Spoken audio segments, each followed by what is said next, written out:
Good evening, everyone. I want to welcome everyone to the June meeting of the Washington County Quorum Court, and this meeting's now called to order.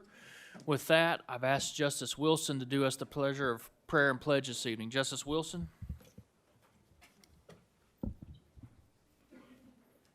Shall we pray? Heavenly Father, we thank you so much that we could gather tonight in a free country and exercise the privileges we have in a free government. We thank you, Lord, that we have a country that we can observe important events in our nation's history, just like today, when we note the fact that it is the date in 1836 when Arkansas was able to join the United States as the 25th state.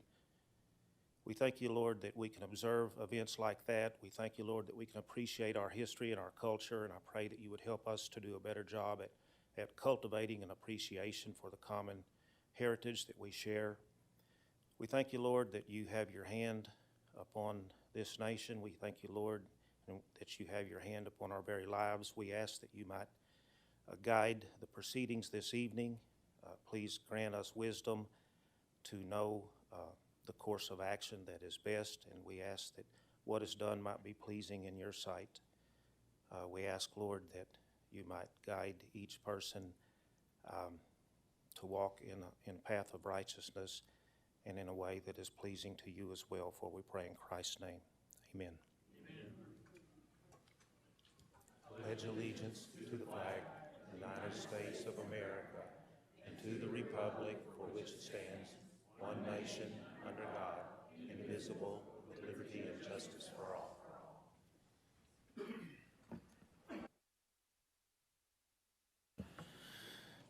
Thank you for that, Justice Wilson.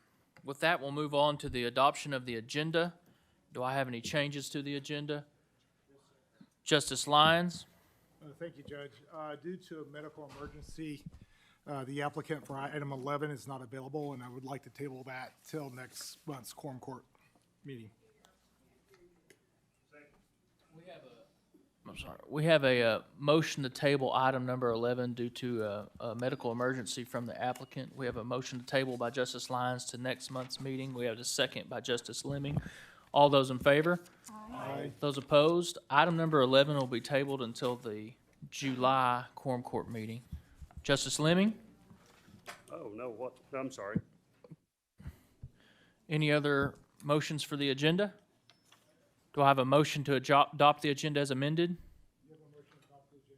Motion to adopt the agenda as amended by Justice Lyons, a second by Justice Dean. All those in favor? Those opposed? The agenda has been adopted. Item number 4, are there any preliminary motions this evening? Justice Dean? Yes, sir. I'd like all of the resolutions and ordinances to be read by title only. I have a motion to read ordinances and resolutions by title only by Justice Dean, a second by Justice Lyons. All those in favor? Aye. Those opposed? Ordinances and resolutions will be read by title only. Item number 5, public comments. County Ordinance 2016-66 sets county or public comment time during Quorum Court meetings. We have a 15-minute public comment period limited to 3 minutes per person. Are there any public comments this evening?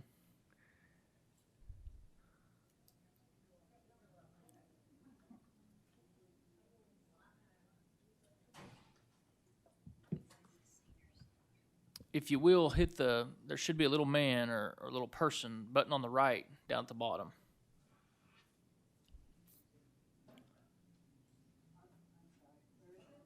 There you go. My name's Annie Littell, and I live here in Fayetteville. And I'm here to encourage you to vote for the money to the nonprofits that I believe is on the agenda. I'm a member of the Senior Center, for one, and a supporter of Magdalene House. I know you've spent a lot of time looking into these organizations, vetted them, so you know they're good organizations. And I just think it's time to spend that money. That money was meant to help people get on their feet from COVID, and that's quite a long time ago. Also, I have heard that the Congress might even take it back if we don't spend it, so I really think it's in our best interest for all of us to spend it, and I think this would be a very good way to do it. So I encourage you all to pass that tonight. I also encourage you to pass the item that would make the agendas online so that those of us who don't follow things real well could find out what's on the agenda. That would be very helpful to us. And I understand it's been being done, but we want to make sure that it will always be done in the future. So I encourage you to vote for that also. Thank you. Thank you. Public comments.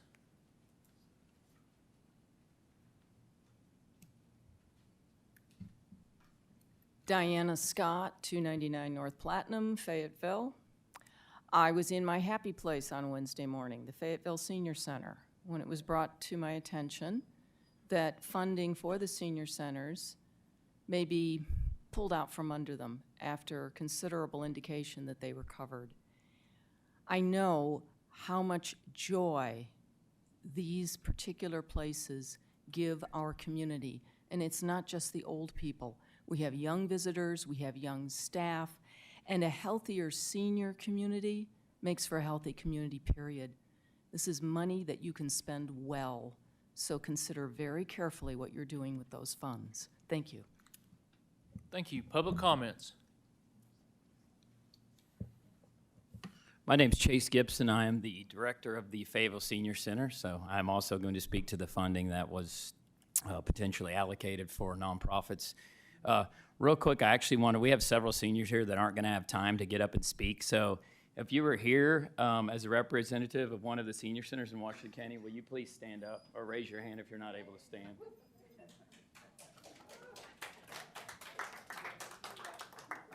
So I just wanted to make a quick point. I don't know how many of you have been to a senior center or know a lot about a senior center. And when we were here, I think that was about a month ago, we didn't really get a chance to elaborate on that. We fielded questions, but so all of these senior centers are responsible for Meals on Wheels in their community. They're also responsible for taxi services, and they do operate their senior centers. So in Fayetteville alone, we had almost 5,000 meals that we handed out, home-delivered meals in the month of May.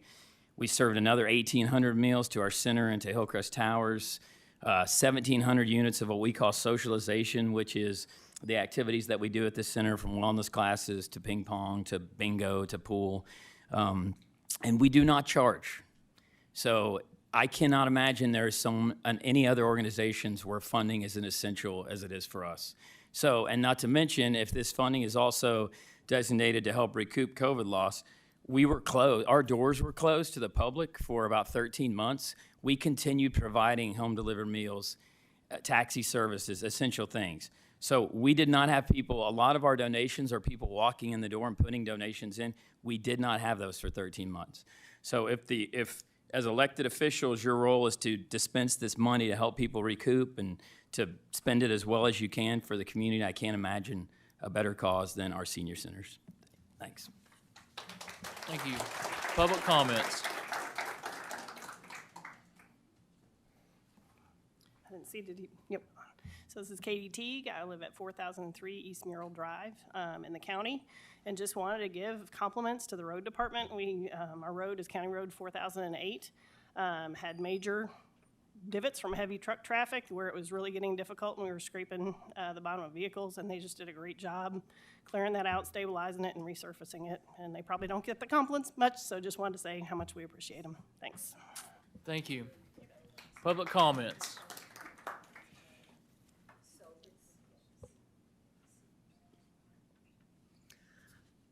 My name is Jamie Burris. I am the director at Elkin Senior Center, and I've only been the director since March.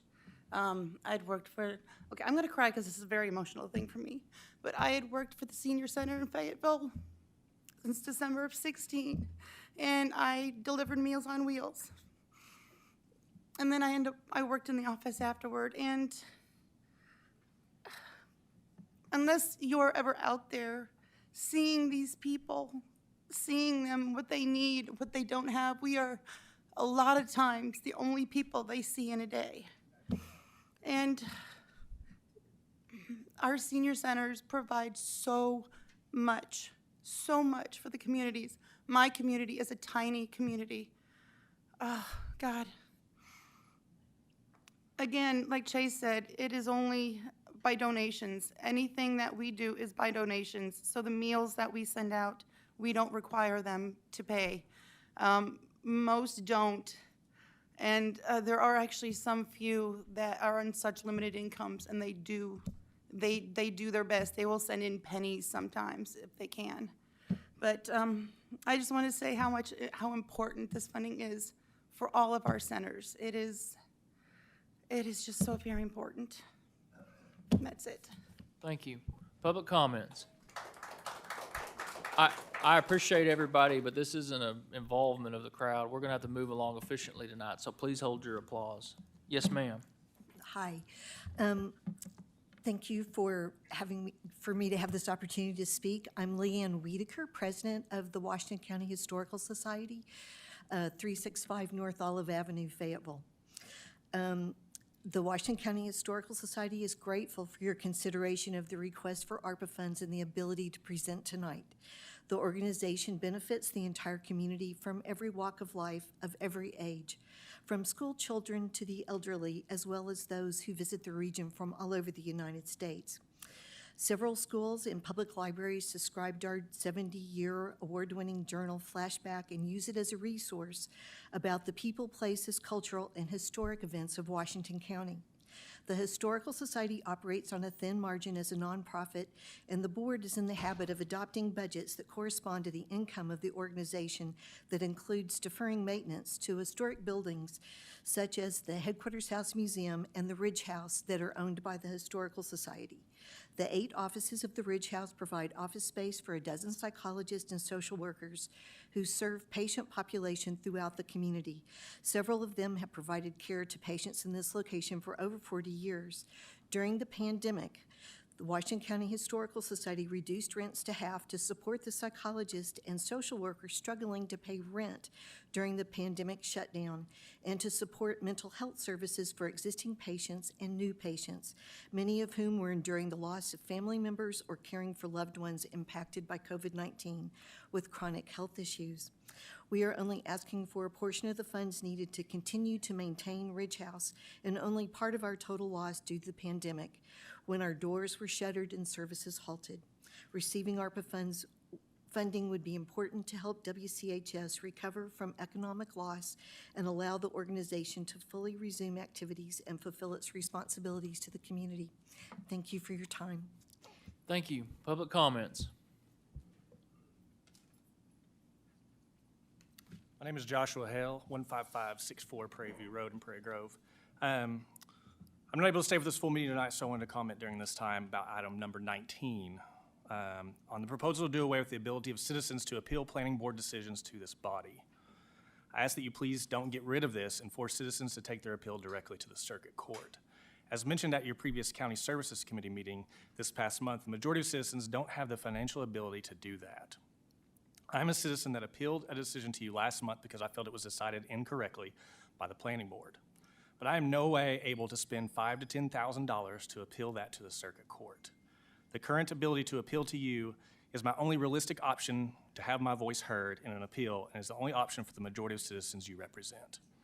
A lot of these developers proposing these cups have the money and ability to appeal to the court, but neighbors like me who get affected by these decisions, by and large, aren't financially able to do that.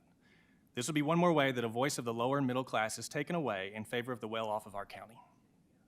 The planning office does a good job of making sure the technical aspects of the cup are met, but there are qualifications of approval that are subjective that the planning board has to decide. For instance, making sure it does not affect quality of life for surrounding neighbors. And all parties involved will have a different viewpoint on that. If you do remove the appeal process from this body, you need to make sure the planning board who is not elected but appointed, actually represents all citizens of the county. It currently seems to be more of a business approval board than a planning board, because I do not see that there is any plan in the county has on how to develop growth in this county so it is not just a random scattershot businesses everywhere. I don't know the planning board, but it seems like there are a lot of bankers, developers, real estate people on the board. I believe you should also have farmers and conservationists on that board who actually care about preserving our rural spaces and farmland. My remaining time, I'd like to say I also support giving the money to the nonprofits.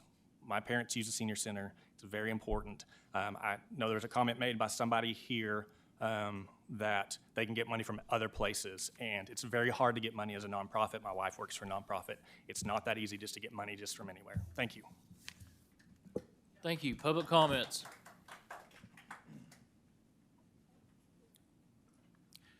My name is Bill Durham. I don't have an agenda, so I can't tell you what number I'm here to speak on, but it is about Overby's Automotive.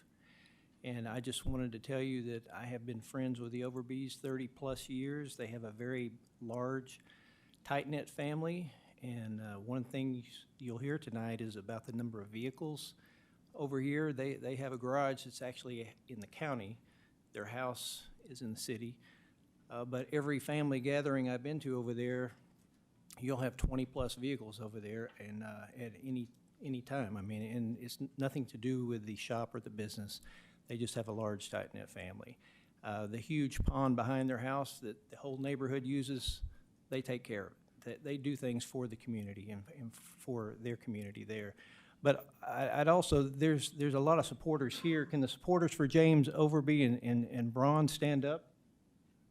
We've got several right back here that are, they're just here for them, just because they're friends and they support them. They're just good people. So anyway, that's all I wanted to say is to bring that to your attention, that really good people, and I'm really rooting for them. Thank you. Thank you, sir. Public comments.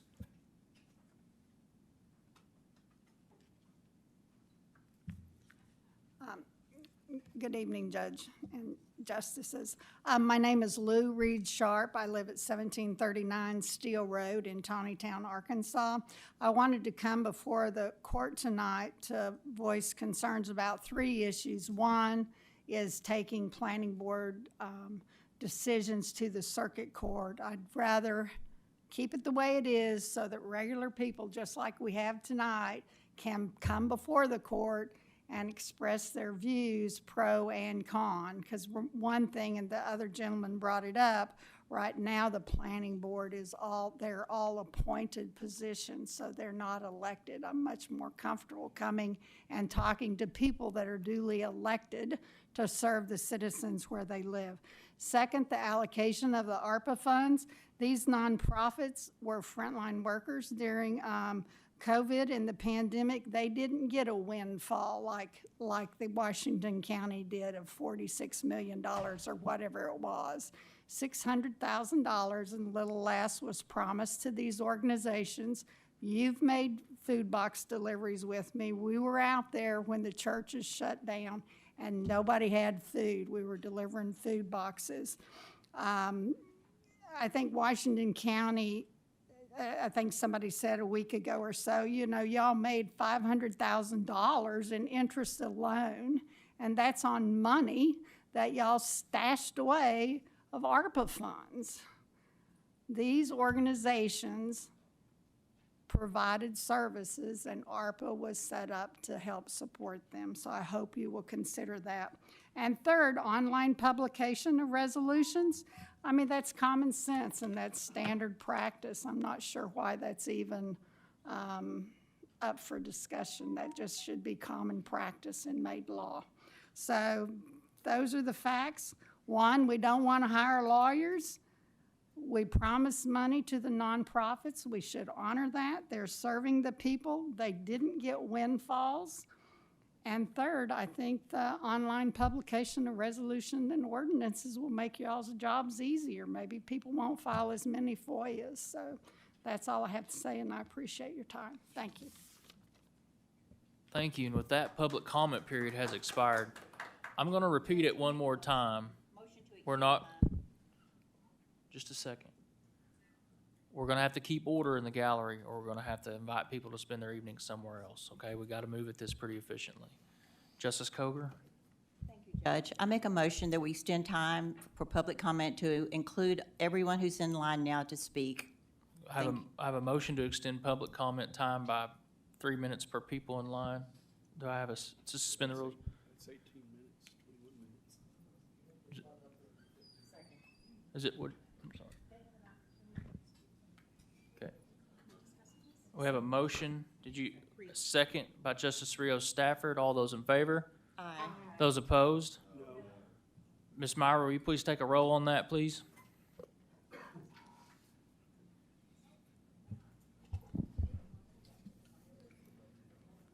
Charles Dean? No. Shonda Washington? Yes. Coger? Yes. Robert Dennis? No. Suki Hires. Evelyn Rio Stafford. Willie Lemming. Gary Ricker. Butch Pond. Cohen Taylor. David Wilson. Sean Simons. Kyle Lyons. Lisa Ecke.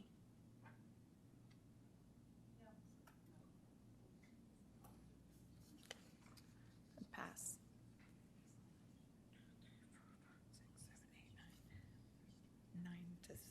9 to 5.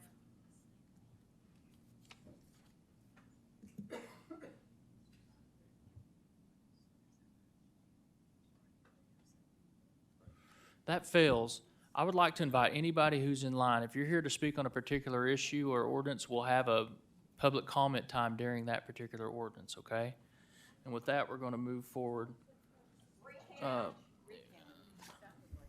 No. No. We're moving forward. The minutes. You have to have 10 in order to suspend the rules. You have to have 10 in favor. The suspension of the rules requires a supermajority. With that, the minutes were handed out in your packet. Unless there are any corrections to the minutes, those will stand as accepted. All right, we'll move forward with that. With that, we'll move on to the county judge's report. I want to thank, first of all, the Washington County Master Gardeners for bringing us the snacks and refreshments before the meeting. Once again, the Extension Office has gone above and beyond, and we really, really appreciate that. I want to mention the disposal reports in your packet. There were no items on the disposal report for May. It's been a very busy and exciting couple of weeks here in the county. A couple of weeks ago, I had the opportunity to go down to the Judges Association. We have some legislation that's kicked out from the legislative session this year that's going to really require us to come up with a lot as a county. And I'll just want to highlight a couple of those just so that the justices are aware of them. Solid waste tires are a huge issue around the state. And our Boston Mountain Solid Waste District does a very good job disposing of our waste tires. Could we please shut the doors and get some order in here, please?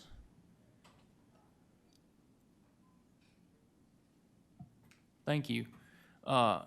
Waste tires disposal is a huge issue. The legislature consolidated all the waste tires into 4 districts around the state. We're in the northwest quadrant. Essentially, they just divided the state into 4 districts without, it doesn't appear, any consideration of population size or whatever in those districts. So we have a new board to deal with, and we're going to try to do that. My goal there for Washington County and the Boston Mountain Solid Waste District is to keep our process the way it is as much as possible, because what we were doing is working. It's not such a critical issue as it is around the state for us. It's not a perfect process, but we're getting it done, and I want to continue to build upon that. The second one, which you guys have probably followed in the news, is a process to where people can petition for relocation of library books.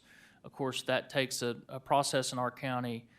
The library system that's not really public that much in terms of it's on the front stage, and it's going to put them on the front stage. So we've been working with our library director, Glenda Aldrain, to work up those processes and make sure that we have those in order when that law takes effect so that we can process those as efficiently as possible. I had the honor of signing a proclamation declaring today, June 15th, 2023, World Elder Abuse Awareness Day in Washington County. I do that to call attention and try to help better understanding of the sad realities of elder abuse and neglect in our world. Our population continues to grow, and the demographics show that they continue to age. And one of the major things there is that we see a lot of abuse on that vulnerable population. It's very heartbreaking. Both the National Center on Elder Abuse and our very own Washington County Sheriff's Office recognize the importance of taking steps to try to mitigate those abuses. And so we had a very good proactive group of citizens who's working with our Sheriff's Department to develop some special divisions that will help seniors who've become victims of some sort of abuse or fraud. And so what a great opportunity to highlight those, and we sent that on social media, and you can see that. And we have a local author, Jacqueline Ryan, who has authored a book, Caretakers and Scar Caregivers and Scar Takers, excuse me, and it's a book that highlights a lot of the abuse that the elder community sees, and unfortunately, she experienced that firsthand with some of her parents as she cared for them as they aged, and so I invite everybody to search out that resource if you want to learn more. I want to take an opportunity tonight to give us a prelude to budget season that's going to be ramping up over the next couple months. Comptroller Story has delivered the preliminary worksheets that we hand out to all the different department heads and elected officials so that they can fill out their budgets for next year and get those back. There's a deadline on that of July the 17th, and so when those come back in, Comptroller Story will start compiling those and getting those resources out to you guys. He has, as you know already in his reports that he gives to the Budget Committee, really grasped that process and tried to make it more efficient. So we are hoping that people will utilize his resources on the computer as much as possible, because some of the changes he's made really are most beneficial in the digital realm. So we'll continue to work on that. I've planned on the next Budget and Finance Committee meeting having him giving him a little additional time to walk you through his sheets and what you might be seeing when you receive the budget, so that you'll be prepared when those budgets starts coming out. What I want to do, though, is really highlight and reflect, we as a county are seeing some major challenges with regard to the inflation that the country's seeing all around. We're starting to see some of those issues that are already upon us. We've received word that our property insurance here at the county is going to go up 77%. And so, of course, with that, the deductibles and coverage, the deductibles get more and the coverage gets less. And unfortunately, it's just a reality that we face. We're working on it. I think we have a dedicated team from our insurance providers who've tried to shop that around. There's just some challenges with a portfolio of property this big that we face some difficult realities there. Another thing I want to point out is we continue to see some major inflation and some pressures in terms of wage inflation. And so we want to keep up with that. I know we've done some extraordinary work in the last couple years on our county compensation plans, and we want to continue to do that. One of the things that Director Burchett has done is she's went through, and I think we mentioned this back a couple months ago, about getting all of our grading, job descriptions, and that type of thing synced up. And so one of the major components you're going to see this budget season is people asking for regrading to match their job to the grade that they're due, if you will. And our whole goal there is, I think we've mentioned this too, regrading is not the proper way to increase compensation or achieve a raise.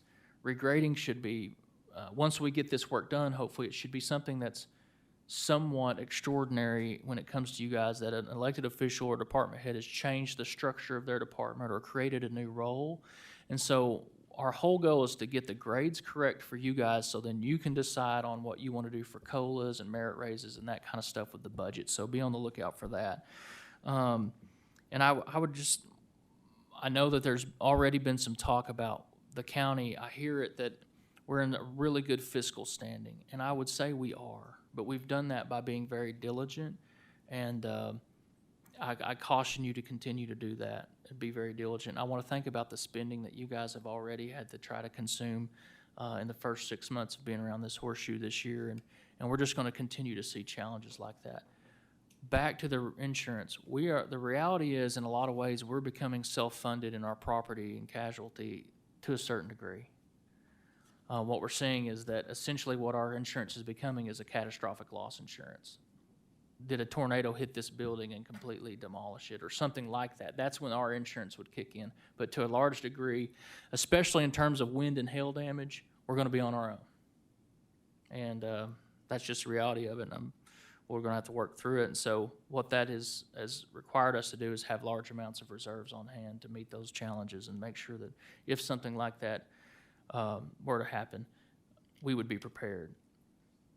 We were talking with our insurance group this morning, and they said, well, it would be quite unlikely the way you guys' buildings are spread out that you would have a catastrophic loss of every building. But I reminded everyone that we just settled an insurance claim for almost every building in the county's inventory from a hailstorm that happened a couple years ago. So it's not out of the realm of possibility, and I want us to keep that on our minds as we move into budget season.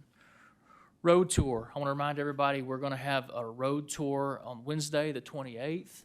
That's going to be an all-day event. We're working with our road department right now to finalize our stops, if you will. Once again, we haven't finalized those yet, but we're getting very focused in because we want to show you some of the projects and some of the machinery, hopefully, if it's running. And so that depends on where the road crews are at that particular time. And so that's been the holdup there. We are going to meet at the Sheriff's Department parking lot. Our initial plan is, and we'll send these out in details in an email, but our initial plan is our tour will start that day at 8 o'clock. First, we want to start out at the road department and show you that shop, some of our machinery there on site. We feel that'd be a good way to see our shop. We have a pretty good facility there right now, and so we want you to see that. Afterwards, we're going to hop on a bus, tour the west side of the county in that morning. We're going to stop back by the Sheriff's Department for lunch. Sheriff Cantrell and his team have been very gracious and to offer us to prepare that meal, and so to give us an opportunity to break bread with them and fellowship a little bit with the Sheriff's Department. We'll then hop back on the bus after lunch and tour the east side of the county. I would recommend you wear clothing that you're not worried about getting dirty, especially dusty. I would recommend pants, closed-toed shoes for safety reasons, and let's dress for heat. So we'll try to have plenty of water, but let's, wear a hat if you need one, that type of thing. It'll be a long day, but I want to say our road department's very excited about it, and I think we have plenty to show you guys, so it won't be boring. It'll just be a long day. I want to make some additional comments about our Emergency Operations Center project. Over the last couple weeks, we were interviewing architects and designers. We've selected WER Architects to do that work. We had a preliminary meeting with them, of course, during the interview process. We had a follow-up meeting with them yesterday, and they've started on a timeline of construction and that type of thing. What we move to next is the initial design, which is interviewing our emergency managers, our employees around the county to see what they want, what they need in that facility so they can start putting it together. I'll try to keep you updated as we go through that process of renderings and things that we want to see. Our initial meetings with them have been great, and I think they're going to be a great partner with the county to work through this, and I'm excited about it. I can't stress this enough, and I know at this point you guys are probably tired of hearing me say this ad nauseum. This Emergency Operations Center is going to be an incredible asset for our county, and I'm really, really excited about it. I think I need to highlight that our emergency management team has been doing extraordinary work with one arm tied behind their back for a few years now. It's going to be very important for them to have what will be a permanent home, and we owe it to his team. I want people to think during the pandemic when they had to meet that head on, they were driving a little rock to bring back supplies. They didn't have the facility that we'd have liked to have had then. And so there's no better facility that's going to meet something if we see it again like the pandemic or any other catastrophe that we might have. And there's no question in my mind that that's the highest and best use of those dollars. And I want to see a facility that serves them well and that they're proud of, and that I don't want us to have regrets. I think any redirection of that funding for that project at this time would be a severe misstep by us as a county. So that's my position, and I want to try to pursue that as quickly as we can. Finally, there's a possibility of severe weather overnight, so I just ask all the citizens to be weather aware tonight and keep an eye out on that. I think our friends in Oklahoma are going to see the first stages of that, and we'll try to monitor it so that if there's any emergency response needed, we'll be ready. With that, I think we're going to move into our unfinished business portion. Counselor, will you read item 8 by title only? Item 8 is an ordinance ratifying a conditional use permit recommended for approval for the Grand at Willow Springs. This ordinance is on its second reading. With that, we'll leave it on second reading unless I have a motion to suspend the rules. Justice Lemming? I'll make a motion to suspend the rules. I have a motion to suspend the rules and move to a third and final reading by Justice Lemming, a second by Justice Lyons. All those in favor? Aye. Those opposed? That passes. Counselor, will you read that ordinance for a third and final time? An ordinance ratifying a conditional use permit recommended for approval for the Grand at Willow Springs. Are there any motions or discussions with regard to this ordinance? We need a motion to pass. Justice Lemming? I'll make a motion to pass. motion to pass by Justice Lemming, second by Justice Dennis. Justice Koger? Judge, I'm not sure if, I would just like to know, when we vote on these, should we be saying why we're voting, like incompatibility, or do we need to state that? We haven't been doing that I know. I mean, you're certainly welcome to do that during debate, but I don't necessarily want to require everyone to speak on it before they vote. Okay. Any other comments or discussion on this item? Public comments on item number 8.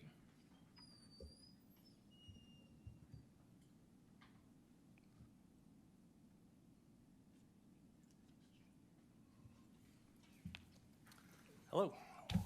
Joshua Hale, 15564 Prairie View Road, Prairie Grove. I want to be here again to tell you that I'm against this development and think it is inappropriate to put a large commercial development on my quiet rural road and pave my road at the request of the developer. I've said this whole process, I just want my voice heard and considered, especially after my wife and I were told by the developer that this would be approved and there's nothing we can do about it. There are no other commercial businesses nearby. It is all rural houses and farmland. This is not a business that benefits the neighbors or operates during normal business hours. This is a high-end wedding venue, one of the largest in Northwest Arkansas, that will bring in hundreds of people every week from outside of our area to our road who don't have the same concern as the neighbors for our peace and quiet. This is not a 100-year-old church being converted into a wedding venue that only holds 100 people. These events are not neighbors' once a year's 4th of July celebration or birthday party or once in a lifetime quinceañera. This is an every weekend event space with receptions that will be loud, have partying, music, and drinking. Every weekend, year in and year out. Could there be worse developments out there? Sure, it could be a dirt pit, a strip club, or nuclear testing facility. But I think it's wrong to say, well, it could be worse, or weddings are nice, so we should approve it. This area is zoned agricultural, and I believe it should stay that way. It seems like the county has no real plan for development. Instead, we are just approving scattershot commercial development all over the county without rhyme or reason. I believe we need to have a plan to protect our rural spaces and farmland. I know we are a growing area, but that does not mean you can't have common sense planned development and preserve rural and farm areas like mine. You have admitted in previous meetings that there is not a lot of control enforcement when it comes to cups and businesses in the county, and this has been true for this development. Why are things still allowed to be this way in one of the largest and most important counties in Arkansas? The county has no disturbing the peace ordinance or noise ordinance for neighbors to call when businesses or neighbors are affecting their daily quality of life. Why is that? I realize that I'm unlikely to stop this development based on the previous meetings, but I hope you will listen to my concerns and make changes so in the future we can do better. Again, I ask that you deny this development, and I thank you for your time and thank those who took my concerns seriously. I'm going to step out. I'm not leaving. I don't want to be rude and leave, but I'll be out since there's no room. Thank you. Additional public comments? With that, we'll take up the item. Item motion to pass item 8.1 by Justice Lemming, a second by Justice Dennis. Ms. Myra, will you please call the roll? Charles Dean. Yes. Chandra Washington. No. Beth Koger. No. Robert Dennis. Yes. Suki Hires. No. Evelyn Rio Stafford. No. Willie Lemming. Yes. Gary Ricker. Yes, ma'am. Butch Pond. Yes. Coleman Taylor. Yes. David Wilson. Yes. Sean Simons. Kyle Lyons. Yes, Lisa Ecke.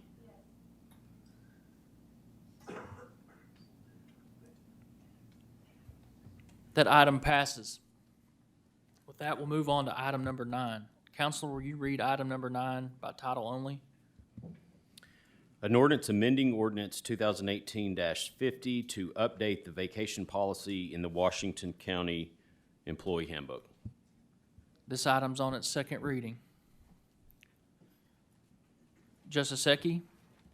Thank you, Judge. I'd like to make a motion to advance it to the third and final reading. I have a motion to suspend the rules and move it to the third and final reading by Justice Ecke, second by Justice Dean.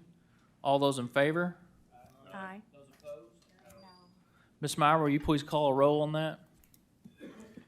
This is for advancing the ordinance to the third and final reading.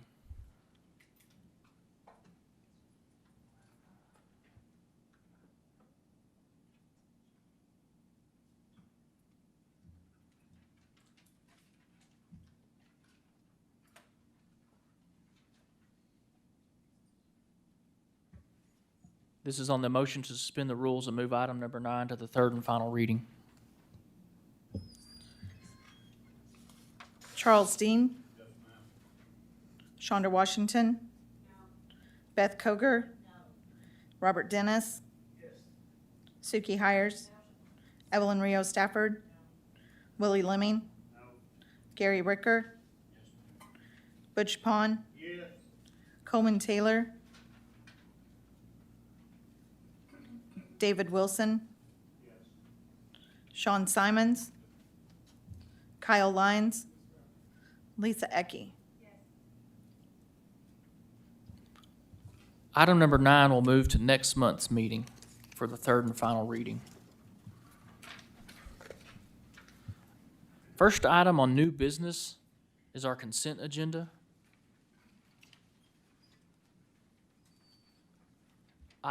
Counselor, will you read those items by title only? Item 1 on the consent agenda is an ordinance amending the sheriff and county jail budgets for 2023. Item 2 is an ordinance appropriating $259,207 to clean, caulk, and seal the exterior of the Washington County Courthouse. Item 3 is an ordinance amending the Collectors Automation Fund budget for 2023. Item 4 is an ordinance amending the jail budget for 2023. Item 5 is an ordinance amending the Human Resources budget for 2023. Item 6 is an ordinance amending the jail budget for 2023. Item 7 is an ordinance recognizing revenue in the amount of $20,000 in the Court Security Grants Fund. Item 8 is an ordinance amending the 2023 budget to purchase new X-ray inspection machines. Item 9 is a resolution expressing the Quorum Court to utilize federal aid funds for the Wheeler Road Clabber Creek Bridge project.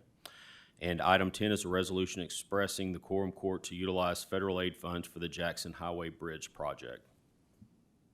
Justice Simons?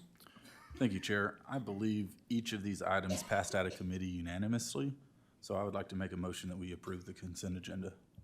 I have a motion to approve the consent agenda by Justice Simons, second by Justice Ricker. Is there any further discussion amongst the court? Any public comments? Oh, Justice Lemon, do you have something? I just want to, I would really like to see Johnson Controls contract. I was under the impression when we voted on all that a long time ago that there was some caulking and stuff that was supposed to happen in that contract with Johnson Controls. Okay. And I thought I had a copy of it, and I've dug through everything I own, and I couldn't find it. But I'd like to look at that. But Okay. you know, if you pass it, you pass it. But I think that needs to be looked at before we just run and do that. Right. We'll try to facilitate that. And another deal I want to mention to you that I talked to the mayor in Lincoln, and this bridge that we talked about on Jackson Highway, that we put a lot of effort and waste a lot of money. We really need to look at that, because that thing will have to be 20 foot in the air, 25 foot in the air, because I pulled a feed truck out of there that was plumb buried in water one time. To make that bridge, it's going to have to be very tall. And he don't know how we're going to get back into the Lincoln Lake to make that all happen. So I think that needs to be researched a little too, but we may be a better place to utilize the money. I would like to continue utilizing the money and getting the money if we can use it, but let's put it in a proper place. Good. Thank you. Any other comments? Public comments on the consent agenda?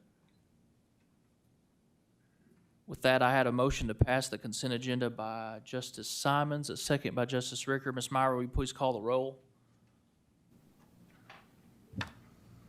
Charles Dean. Yes, ma'am. Shonda Washington. Yes. Beth Koger. Yes. Robert Dennis. Yes. Suki Hires. Yes. Evelyn Rio Stafford. Yes. Willie Lemming. Gary Ricker. Yes, ma'am. Butch Pond. Yes. Coleman Taylor. Yes. David Wilson. Yes. Sean Simons. Kyle Lyons. Lisa Ecke.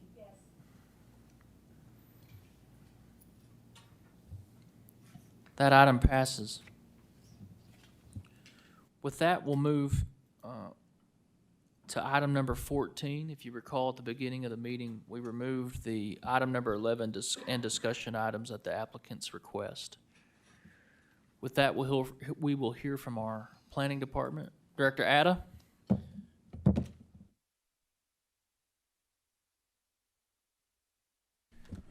Good afternoon, everyone. So I am gonna collaborate the same way with Miss Myra. She's gonna start like flipping the slides. I'm gonna be reading them, and once I'm done, Mr. Overby is gonna use this laptops to go over like his presentation. So the Overby's automotive like conditional use permit. The CUP was tabled by the applicant during the March 30th, 2023 Planning Board meeting. The Planning Board like denied the Overby's automotive CUP requested on May 4th. 3 members voted like in favor, 2 voted against, 2 members were absent, and no members like abstained. And this is the summary of the appeal. The discussion was like there were only 5 members of the Planning Board present. They voted 5-2, so basically that's the majority. And applicants did not have the chance to respond to the neighbor's complaint. And that's showing the Overby's overall like location and compared to the subdivision. It's not part of the subdivision. It's like to the left, to the east of the subdivision. So it's completely in the Fayetteville planning area. So it's not. It's in the county. It's not like in the subdivision. And that's like a screenshot for the site map showing the shop and all the other artifacts like available on that site. This is like the neighbor notification map showing that about like 20, I would say exactly 25 neighbors in the community were notified. And this, the CUP is sought for like an automated repair shop. So basically that's the summary of the project. The shop operated by a father and son duo. Shop has been in operation since like July 2022. The CUP is sought to establish compliance in the county. The shop is like 40 by 50 on like 0.37 acres. Gravel parking lot is about like 118. The access is like from Tallgrass Road. It's a city road south of Highway 16. And the project is located in the Fayetteville planning area. We had like mixed comments from the neighbors back in May 4th. We had only 2 neighbors stated that it does not like affect them. It does not interfere with like their like daily today operation. We had 7 neighbors opposing. As of today, we had 6 neighbors like supporting and 9 neighbors opposing. It's no, I believe it's like 12. At 12, that like should have been changed. So the issues were like incompatibility with the surrounding like residential subdivision, increased traffic by delivery trucks, tow trucks, and vehicles like needing repairs, diesel trucks, noise and exhaust, gravel drive dust, decreased property value, pedestrian like safety, and environmental like concerns like drainage and like oil going into the stream. If you go back here like and take a look, you can see the stream. It's too close to the floodplain, and the shop is too close to the stream and the floodplain as well. The planning condition, the CUP is specifically to allow commercial auto mechanic shop. Do not allow vehicular like fluids to drip into ground. Facility not to contain salvage, non-drivable like vehicles. Basically go in, fix, and go out. Any further expansion on or like other use described needs to go before the planning board and the planning office. And this is like some picture showing non-permanent structure in the building setbacks. So the applicant, he is like willing to remove to meet like ordinances, zoning requirements, and he has no issue with that. He did not know about the setbacks before like he built any of this, and he is like willingly, he's gonna remove them if needed. And that's his presentation, and I will leave it for him to go from there. If you have any question? Questions for Director Adam? Yes, sir. Justice Pond? On a situation like this, it's a small, very attractive parcel of land. It's a small but very attractive parcel of land.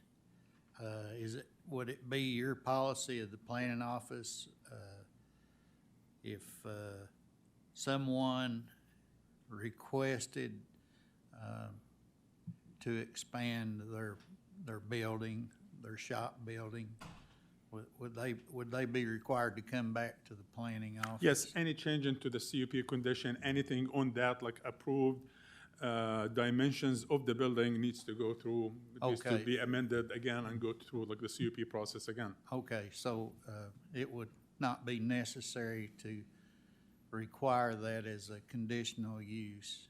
I mean, yeah, I couldn't, I wouldn't need to request that be a condition added To increase the size? CUP. I really don't believe, I'm not sure like if they have the real estate like to do that, but if it's possible, like, yeah, I mean, there is no restriction on conditional use permit acreage size. It's only for like residential. It's only like 1 house per acre or like 1 house per 2 acres in Goshen. But when it comes to CUP, if it's approved, it passes as it presented. Otherwise, you can always add conditions. But I honestly have no idea if they have like enough real estate, like they can expand on it and not hit the drainage, or like they can hit the septic tank or like the septic like leach field. Okay. They're restricted by like the size. It's like 0.3. Yeah. To be clear on that, at the planning board meeting, the vote was 3-2. Yes, sir. They had five. In favor of, the developer. Yes, but it it did not meet quorum. It needed like 4 yeses to pass, and we had 4. So So they it had was a like 3-2. majority, but it still didn't pass. It's still like not quorum. Okay. Yep. Thank you. Absolutely. Any other questions for Director Ada? Justice Zeki? Thank you, Judge. Director Ada, could you go over again the floodplain and the proximity to the I can't tell you water- exactly how close to the floodplain, but it's very obvious. If you see that floodplain, like the blue shaded, close Okay. to the, there is a stream running through that in the center of it. Okay, Yep. So I can't remember like what's the name of the stream. I could not find it, but if I turn on, if you go to the to our web map and turn on like the stream, you will see it running through the center of this like floodplain. And this is floodplain zone A basically. So when it comes to the FEMA regulation, it has no sections and it has no elevation. So, but it's not on the side to require like a floodplain permit. It's very close to it.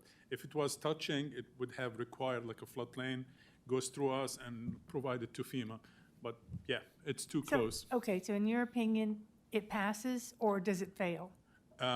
If they apply for like a permit, for a floodplain permit, I mean, normally like, yes, it will pass. The only thing we need is when you apply for a floodplain permit is to meet the requirement, is to build like above that level that the engineer or like a certified surveyor will go and shoot, let's say like 1,500, you have to build by the state regulation 2 feet above. So if you build like your building to a 15.202, that would be fine.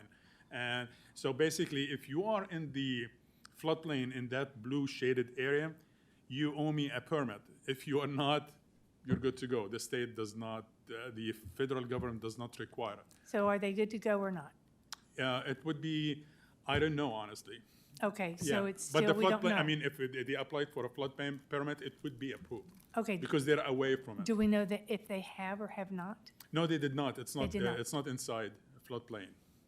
But it's like very close to a creek. So unless if they are like in the floodplain, they are required to have it. I feel like I'm on a tightrope looking down at the Grand Canyon. Okay, wait a minute, are we? Yeah, I know. you know. It's that's like the requirements. If you Okay. so the floodplain requirement is if you are in the floodplain, you're required to have it. If not, you are not required Okay. to have it.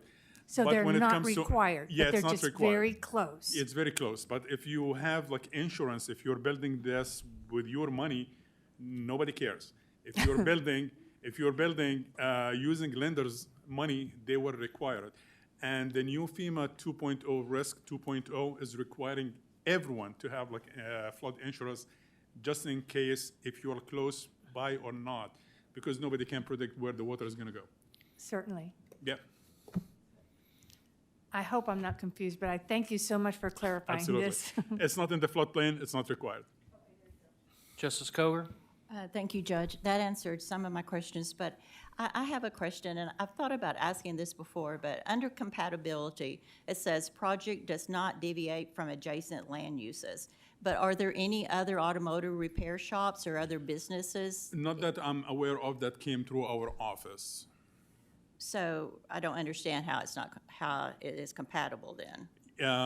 Compatibility comes like from like the surrounding area. We normally like send, as we always like do, we send like notification to the 300 feet from the project perimeter, and the neighbors like complain about or support. So we have like the majority of the neighbor right now is supporting. Previously they did not. The compatibility comes from, do you think the planning board, they did not think that is like a great idea to have like the noise, the dust, the drainage going close to a creek is a great idea or compatible like as a project? But at the same time, we had only like 3 to 2, we had only like 5 people. So I cannot tell you if we had like the 7 members, if it would have passed or not. So. Okay, thank you. Yes, sir. Justice Dean? Yeah, I'd just like to ask, with the growth in the area, do you believe that the floodplain will stay where it's at, or will it expand? I have not checked. See, I've been dealing with the floodplain and FEMA since like 2000. The new maps since 2020, August 2021. They send us like they said like the finalized by 2021, December 2021, and they said like we're gonna like approve it next year, 2022. Nothing happened, and in April they send us like an amendment. It took like forever because it has to take like 3 to 9 months to be approved, and after that, I received like a letter from FEMA saying that it's going to be approved in August 2022. So far, nothing happened. I haven't heard anything, but they promise it's gonna. Yeah, of course, they promise it's gonna be approved this year. Sometimes they normally send like final letter of determination, FDL, and when this happens, we need to pass it through the quorum court, create an ordinance for it, and approve it. And the maps they have on their website, that's like I already have. It will be the effective maps. This will disappear. This ends with a G, then you like maps is going to end with an F. It's sequential. So, and sometimes they shift, expands, or they shrink. It depends on the model and the math they do. And like, you know, they're like FEMA engineers, and most of them like works for the Corps of Engineers, so they know exactly what they're doing. They're hydrology engineers. Right. Yeah. Okay, thank you. Justice Dennis? Thank you, Judge. Good politician never admits that he doesn't know something, but sorry about that. I had a very hard time finding this. I went out looking for it. So tell me how to get there. Out 16, and then what? What's that? What's the location as the crow flies, or you know, where's it at? It is, there's a drive, and then there's a road. It's tall grass, and this road like is a city road that leads to the subdivision. So he is in that like road that leads to the subdivision, and the address is I believe 1824. Correct me if I'm wrong, Ron. Well, I see the picture here that we've got. Yeah, we can go back. Let me see. Okay, I'll just tell you where I'm at. I'll be glad to vote for it for one time, but I won't vote for it twice today because I want to go see it. And all right, I see the map, but that doesn't tell me enough. So let me see. That's how I feel. Thank you. Let me see if I can go bigger here. So the address is 182 Tall Grass, and this is completely in the planning area, and this is also like in the planning area, but it's like a city road. And those addresses basically, it's like 1822, I believe. Those addresses, so we have some like, sometimes we have like funny stuff like happening because like there is lots of areas in the county and the planning area that is addressed by the city of Fayetteville. If they have roads that like leads from the city to the planning area, it's addressed by Fayetteville to keep the sequence. Anything out that there like that addressing the Fayetteville addressing area, it will become our responsibility. And you can tell it's not like a 5 or like a 4 or a 2, it's like 1 7. So it's like within the sequence of Fayetteville. Any other questions for Director Ada? Thank you, sir. With that, I think, are there any other governmental agencies that are here to comment on this project tonight?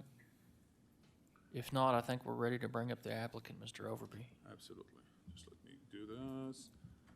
Mr. Braun, let me just close this and go ahead and open it for him so he can. That might take a little. All right. Can I bring this chair to my father? Oh, yeah, absolutely. I'll grab it for you.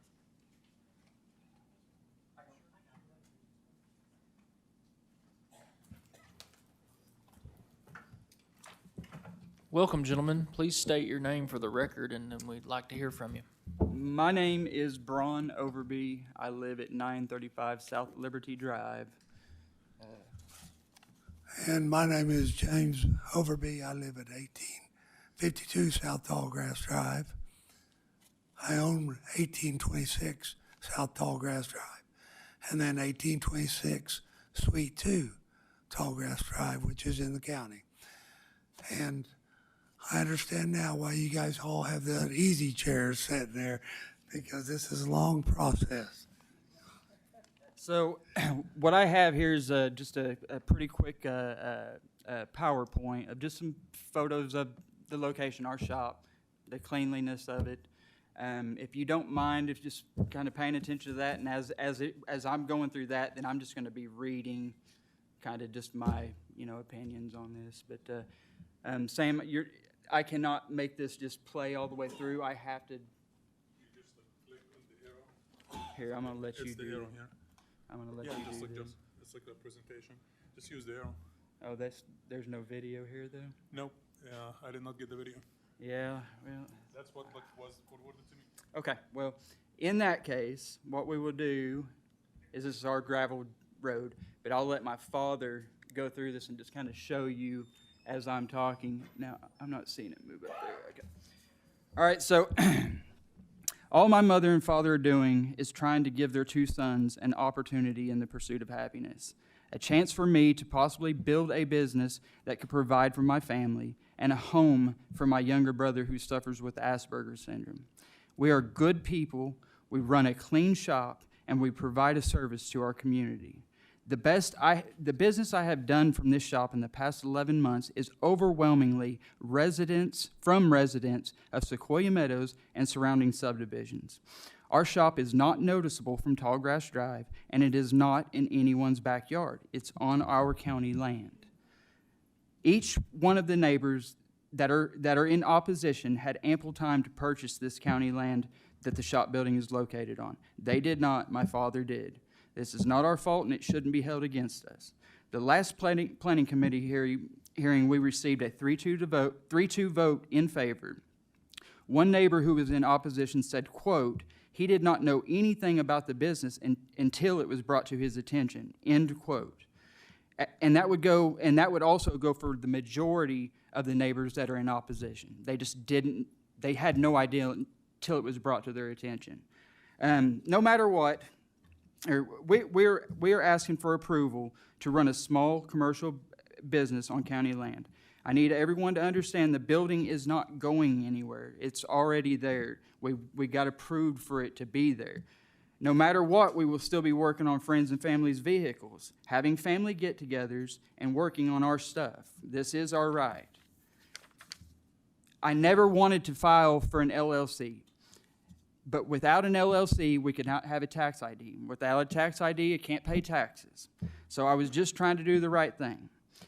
I didn't know that by filing for a tax ID, we would have to go through this cut process. My father was told that we had the right to work on cars as long as we had no employees. I am the only one working at this shop. All we're asking for is for approval to bring us in compliance with county planning ordinances. If you would like to imply some stipulations, we're willing to listen. Thank you, James.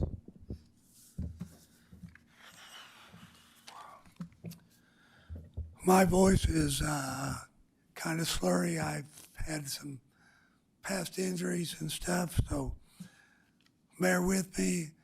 If I don't make sense or you don't understand me, please let me know, okay?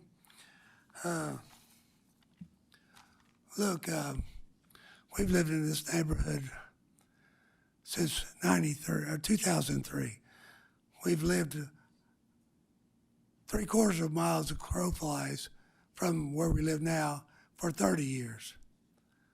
This is our neighborhood. I love it out there.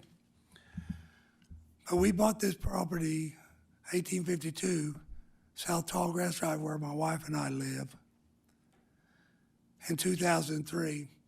And the thing that I loved about it the best was the pond. It meant everything to me. Our property line makes a V to the pond, gets very narrow at the end. In 2008, my neighbor to the south purchased a storage unit, and he placed it in, not in his view of the pond, but right directly in our view of the pond, okay? And we were kind of like, we were upset. We're thinking, but then we realized, well, why would he? It's his land. It's his land. Why would he put it in his view when he didn't have to? And we accepted that. We accepted it, and that it's his right. It's his land. So the neighbor that has brought my shop to everyone's attention in the neighborhood has been upset since I bought this land, this 4/10 of an acre, which was terribly overgrown, and that was their backyard. I mean, they looked out. It wasn't their backyard. It was somebody else's land, but that's what they looked at. I bought this land with the idea, because of my youngest son has Asperger's. My wife and I have thought about selling all our land there and moving somewhere in the country where we could build him something that he could live in, that he could be by himself or have his own privacy. But we ended up, whenever I seen this land, I found out about that I could get this land, that solved my problems. That was my main objective, was to build a shop building that would allow my son to have a place to live. But I also like to work on things. That's what I'm a very busy guy. I like to do things, you know what I mean? So anyway, taking all that into consideration, what's happened here is we've changed our neighbor's view of what they had by clearing the trees. It's not about noise or traffic. The main complainer in this thing is they're either upset that we've changed his view to the pond. But guess what? It is our land. It is our land. And we will do whatever it takes to. I mean, we've offered to build a fence, you know, if whatever it would take to make you guys happy, we'll do it. But the reality is, there's somebody that's unhappy about what I've done. And this is why I am here today. Not because of excessive noise or traffic. It's because I've changed the view of his pond. You know what I mean? So that's really about all I gotta say. Are there any questions for the applicants at this time? At the appropriate time, I'll let you know. Justice Rio Stafford? Thank you, Judge. My husband and I drove by there about 11 a.m. today, and I think we saw you maybe leaving it right as we were coming in. We were in the Gold Murano. I'm glad somebody did. Yeah. Evelyn, we did send out, I sent out emails to all Everybody. the JPs. Just a I second. really wanted you to. You guys are gonna have to make sure and keep that mic between you. We got a lot. I'm sorry about that. We sent out emails to all the JPs, and we Yeah. really wanted you guys to come out and actually physically look at the property, Physically look because at it it, is, yeah. it's neat. Yeah. You know, I mean, it is pretty, but So we came by, the garage doors were closed, just like they are now. It was pretty quiet. I couldn't tell if anybody's working in there or not. You know, the only movement I think was you and your dog taking off. And the one thing I noticed, because it's hard to tell from a map, this building, so everybody knows, this building is downhill from the pond. So it's not like anything from here would run into the pond. It's the opposite. The outflow from the pond is in the direction where this shop building You're is. smart, because I see that very easily. Yeah. I mean, I'm not stupid. I'm not stupid about things. I see what's. Well, I can figure out which way downhill is. You know, and water runs downhill, exactly. You know, I know, you know, people are kind of worried about delivery trucks. I know parts usually come, like when they come to a small thing like this, am I correct that they usually come on like pickup trucks, not like big, you know? No. they're just regular delivery vehicles. Okay. It's Amazon, trucks, FedEx, UPS, Yeah. just what that goes through the neighborhood every day anyways. I saw an Amazon truck while we were driving around the neighborhood today. I noticed, I don't know if you can scroll back to the map of the neighborhood. Back. Oh. Oh, Sam? Oh. Okay. That one right there? Yeah, I think that might work. That one. So about 6 properties to the north, you can see there's another driveway going back to a couple properties back there. Yes.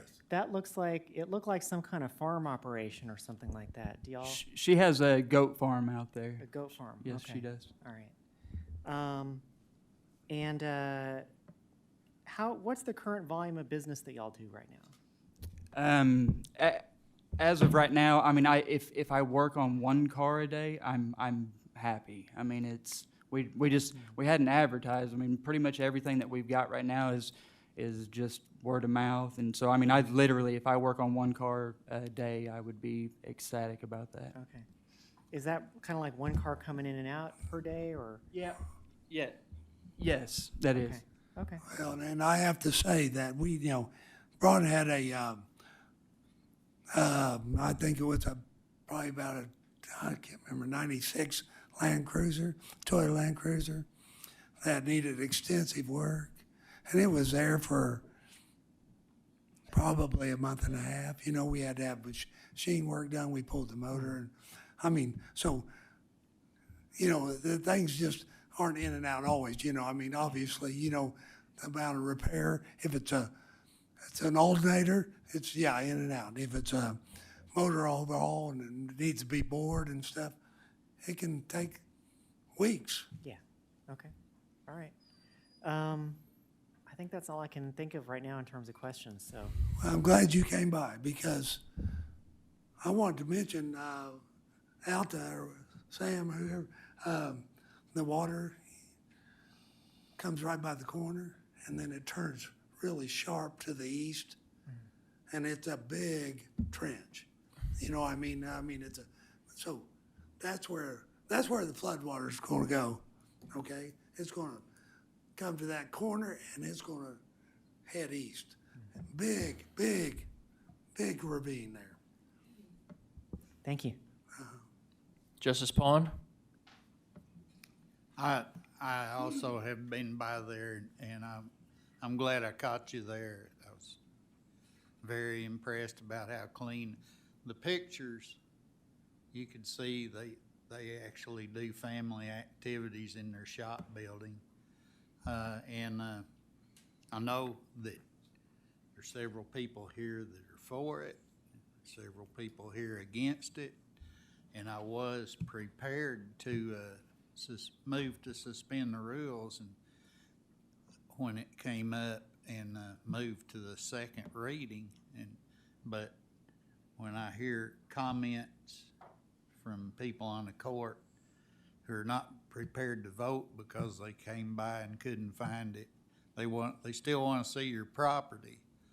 I'd be taking a risk to move to another reading. And I realize that, and this is what's, the process is drug out so much because, you know, what do you go before the planning board 3 different times, and then if we drag this out, you could be 6 months getting your, and I want to apologize to all the people here this evening that I'm hesitant to move forward when the time comes because of that.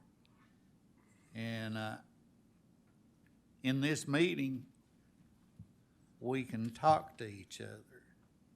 And I would encourage any and all of you to go by and look at this property. And I was the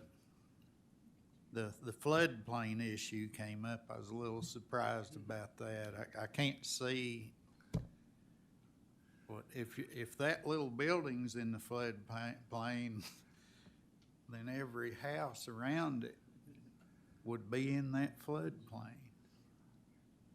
And I own this shop outright. I have no debt on it. Yeah. So I don't know. I know you guys were talking about the floodplain and maybe insurance or the liability of it. I mean, I own it outright. It's paid for. There's not any signs around there that any of your homes, the homes in that neighborhood, have been underwater. I'll just say that. Just common sense tells me.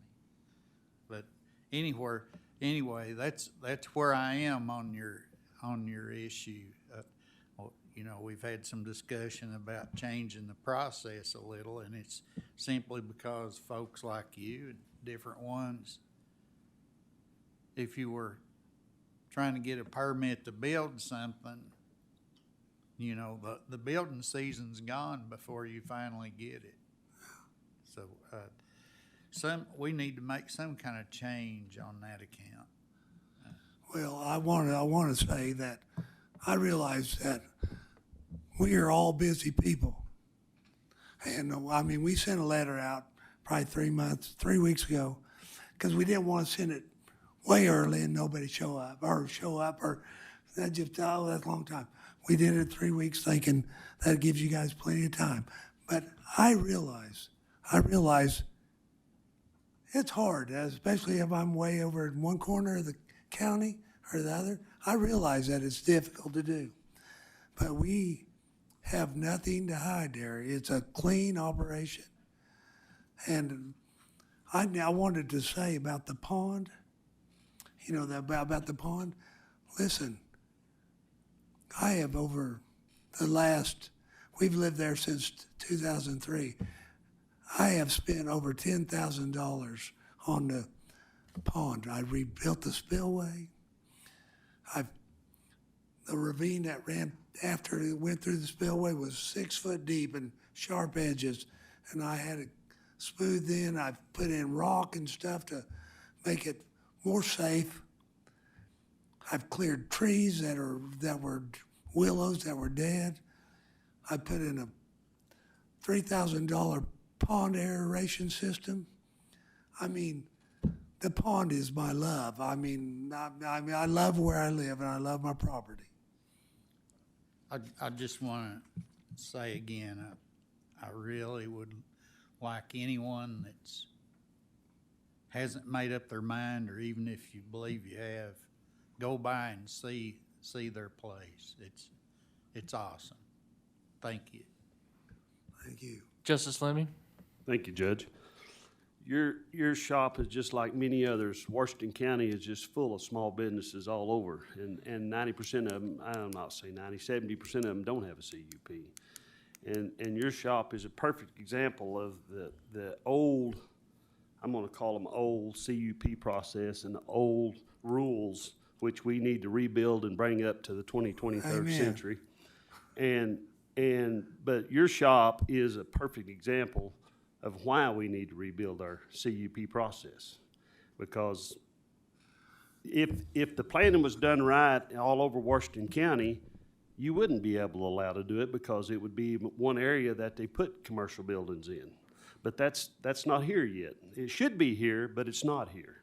So we got to work with you, and because what you got there is perfectly fine, as far as I'm concerned. I know your neighbors don't like it, but how long have you been there versus them neighbors that's been there? Yeah.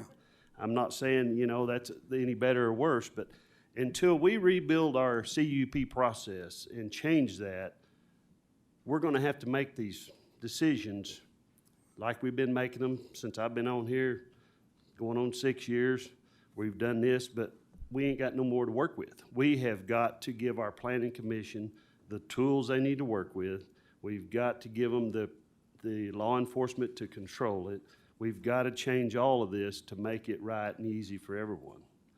But I will be voting for your CUP because it just needs to happen. And I'll take Butch's saying, let's wait, not get no hurry, let's do that. Give us more time, but we have got to rebuild our CUP process because of this situation right here.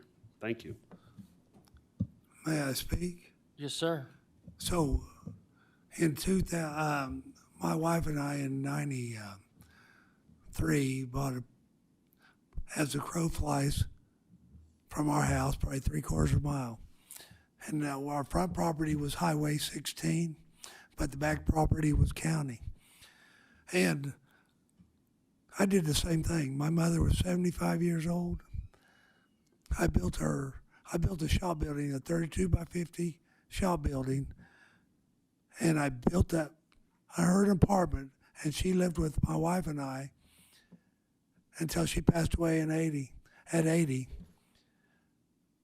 And I did it because, I could, and I loved her, and I wanted to have to be mired down and to say, you can't do this, is, to me, it's un-American.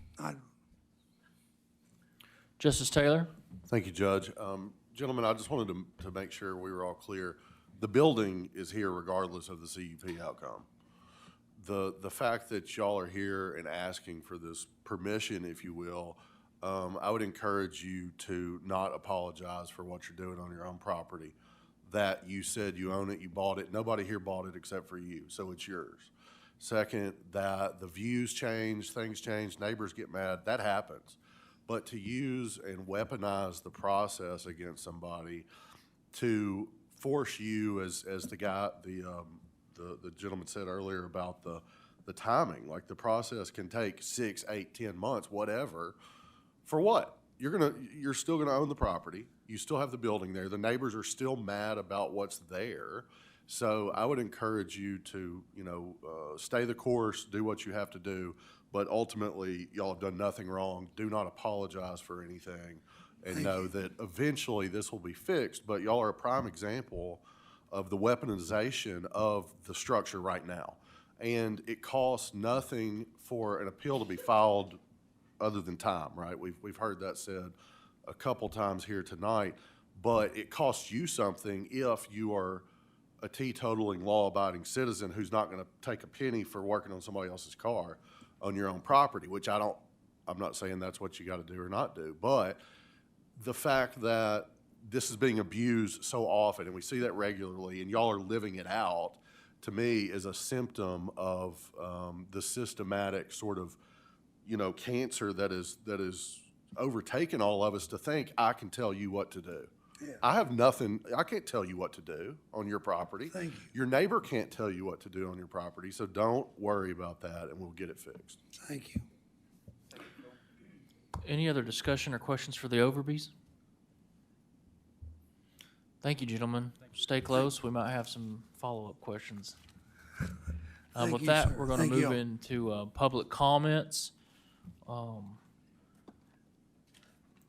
By ordinance, we have a 30-minute public comment period with 3 minutes per person. Thank you for being patient with us, ma'am. Are you speaking in favor or in opposition to the project? I'm in favor. Okay. Please state your name for the record. I apologize for interrupting a while ago. No problem. My name is Goldia Stainbrook. I live at 1814 South Tallgrass. And if you look at the map, you'll see that my house is the one that is next to the driveway that leads to the shop. It goes two sides of my house. It goes down one side and across the back.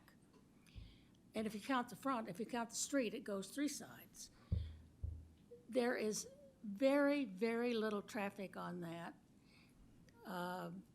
No dust, no dirt. The cars go very slowly. I'm outside a lot. I sit on my deck, and I can see everything that goes on behind my house, and it does not disturb me at all. I've heard that there's some complaints about noise and pollution and dust. As nearly as I can see, the neighborhood lawn mowing and lawn care produces more than his shop does. As far as the pond is concerned, he is out there all the time taking care of that property and making sure that we don't get any floods.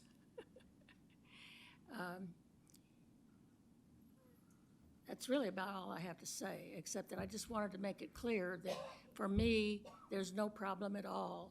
And I think my house is more affected than anybody else's as far as the actual traffic is concerned. The view, I don't have the view of the shop so much because it's a little bit north of my house, but the driveway goes completely behind my house. Thank you very much. That's all I have to say. Great, thank you, ma'am. Sorry we made you stand and wait. By our rules, we're gonna alternate between those in favor and those opposed. Do I have anybody that wants to speak in opposition to the project? Is there some wisdom in how we're divided up back there? Is it a for and against, or, okay, just come on, sir, we'll get it going. It looks like they've switched or chosen sides right there already. Please state your name for the record, sir. My name's Samuel Davis. I live at 1759 South Tallgrass Drive. And my wife Alpha and I have lived there for 21 years. So yes, we've been in the neighborhood a long time residents. We bought in the area because it was a nice, small, quiet neighborhood surrounded by a lot of pasture land, a lot of open area, very nice area. And that was one of the reasons we bought there and have stayed there for all this time. To clear up some misconceptions, we've all known about the building for quite a while since it was put up. We've known that he built it for his son to live there. That's great, that's fine. We have no problem with that. If he wants to use it for his own personal use, for get-togethers, to fix his vehicles, that's fine. But when you start a business in our neighborhood, and it is in our neighborhood, they have to use our street in our neighborhood as the only entrance and exit for that building. I'm assuming that they want it to be a successful business. So not only will he be working on one car a day, he'll be working on multiples. There will be multiple cars in his lot. There will be more traffic with tow trucks going up and down our road. So yes, it will be an increase in traffic in our neighborhood. It's a good mix of young people with small children and older people who use the streets to walk on and run on. I'm a runner. I run every morning at least 3 to 5 miles, and I don't want to be worried about big tow trucks coming around. You know, it's a danger. So that is one of the misconceptions that some of y'all may have had by not listening to everything that we've had to say. I was the one that brought up at the last meeting about the ecological situation. With this business that he's going to have used oil storage and some method to pump it and dispose of it. We hear every week about ecological disasters because of oil spills. And no, it's not going to go uphill into the pond.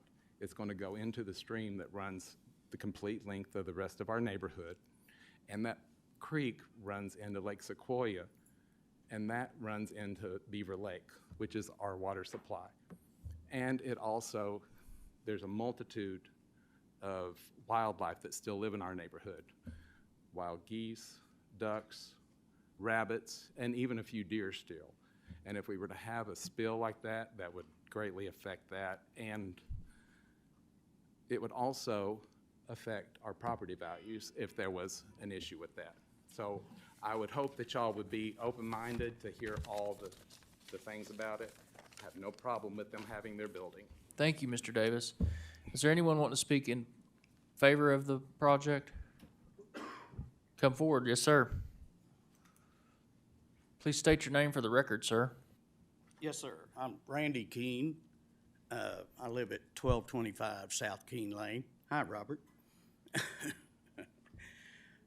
Yeah, basically just for this operation for the Overby fellers, I've known them 20, 25 years.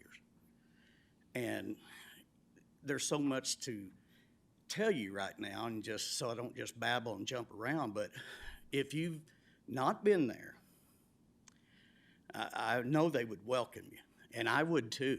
I've been there several times. He works on my vehicles, and had his dad worked on my vehicles. Now Braun does, and this and that. When I went there, I was impressed. Unreal. It is. I would bet in this county, you go to any automotive shop, and I don't care where it is, who it is, and you'll not find one better, cleaner, more equipped to get rid of waste oil or whatever. The last 3 times I've been there, Braun was on a weed eater. What? Cleaning it up. It's absolutely gorgeous. And the work on the pond that James does is just, somebody's got to just take that into account. I mean, these folks take care of things, and they do it the right way. If you look at your vehicle to get worked on, finding an honest mechanic is one of the hardest things. Think about it. I don't care if you work on your own, something can come up that you're not real sure about, and you've been around it. These guys are the most honest guys I've ever seen. And I'm not just up here blowing smoke up you. I'm telling you the truth, the way it is. And I'm here for them to, it's America. They ought to be able to run their business on the county. The building's going to stay there regardless if they work at it or not. And I just wish people that's in a opposition put yourself in that position and say, I don't know. And I'm not here with my fangs out and hair on fire. I'm just trying to tell you that it's a plus for the neighborhood. My wife sent an email, I think, to one of y'all the other day about that very thing. She didn't want to come. She don't like talking out in front of people. But she expressed the fact that they are a positive in the small businesses that are in Northwest Arkansas. She is a small business owner, and I am too. And I think we need all the support that we can get all the time. And I'm for it, and I just, it's just common sense. Just go out, take a look, and go with that, and use your heart. Not just from the world, but take a look at it. Take a breath and say, wow, what's the issue? Thank you, sir. Thank we you. Appreciate it. Appreciate it. Speaking in opposition?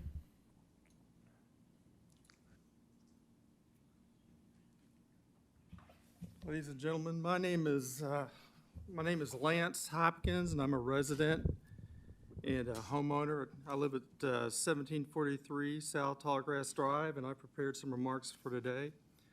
I strongly oppose the operation of Overby Auto Repair Shop in its current location, as it borders our residential subdivision of Sequoia Meadows. The operation of the shop will greatly diminish the property values of all the homes in Sequoia Meadows. It's going to lower our property values. In the neighboring subdivisions, that's what this area is subdivisions. It will diminish those as well. All roads leading to this repair shop go through this residential subdivision of Sequoia Meadows. It goes right through it. You can't get there, period, without driving through our subdivision. without driving in front of my house, as I live on Sequoia Meadows. This particular area of the county, which borders the city of Fayetteville, is zoned residential for a good reason, which is to promote the development of subdivisions and the construction of homes to be owned by families, many of which have small children.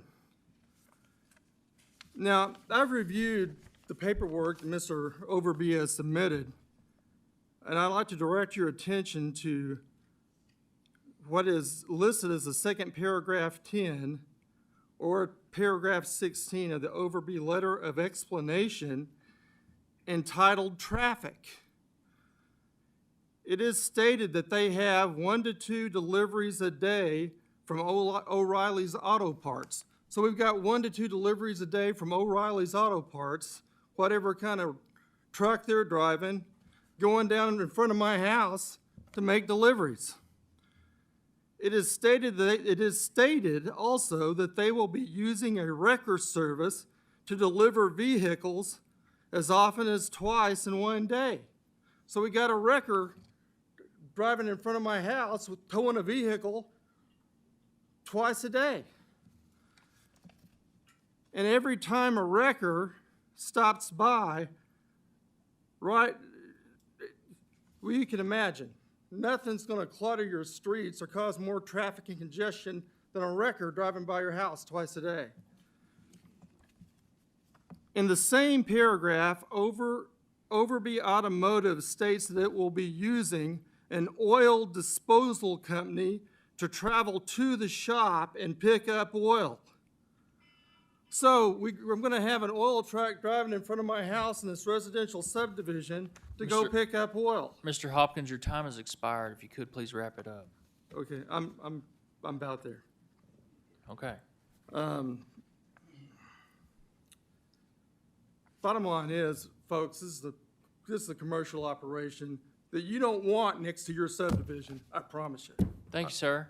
Speaking in support of the project?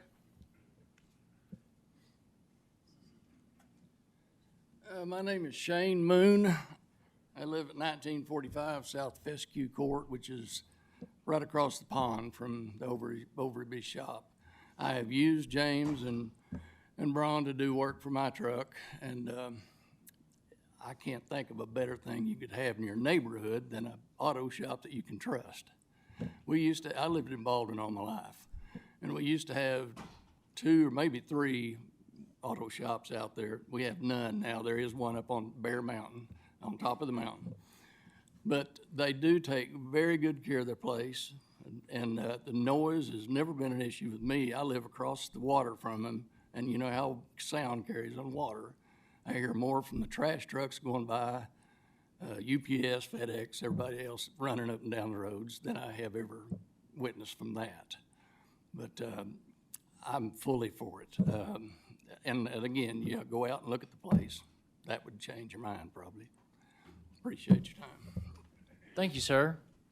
Someone speaking in opposition?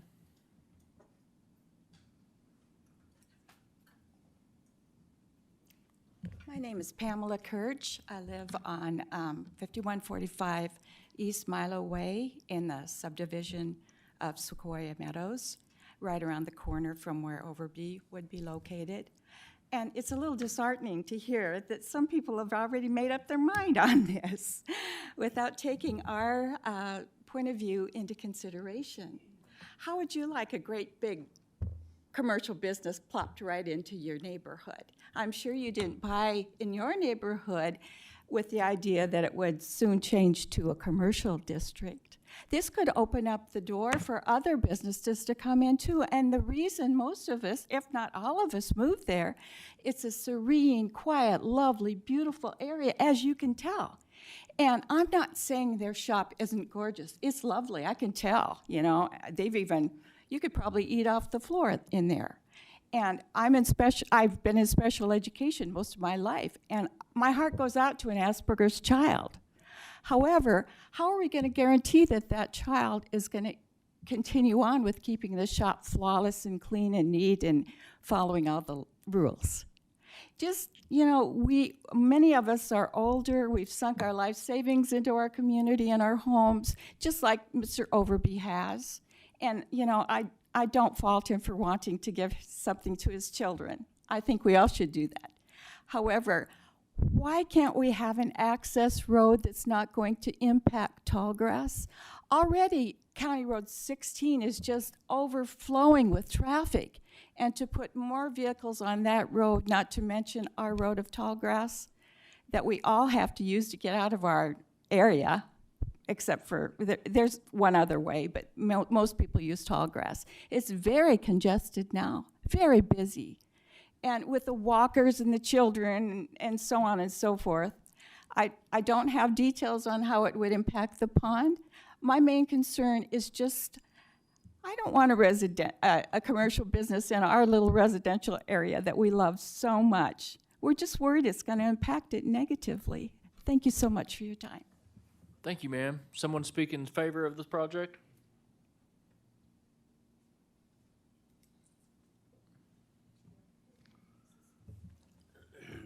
My name is Eldon Roberts. I live on Roberts Road, a short distance away from Tallgrass Drive.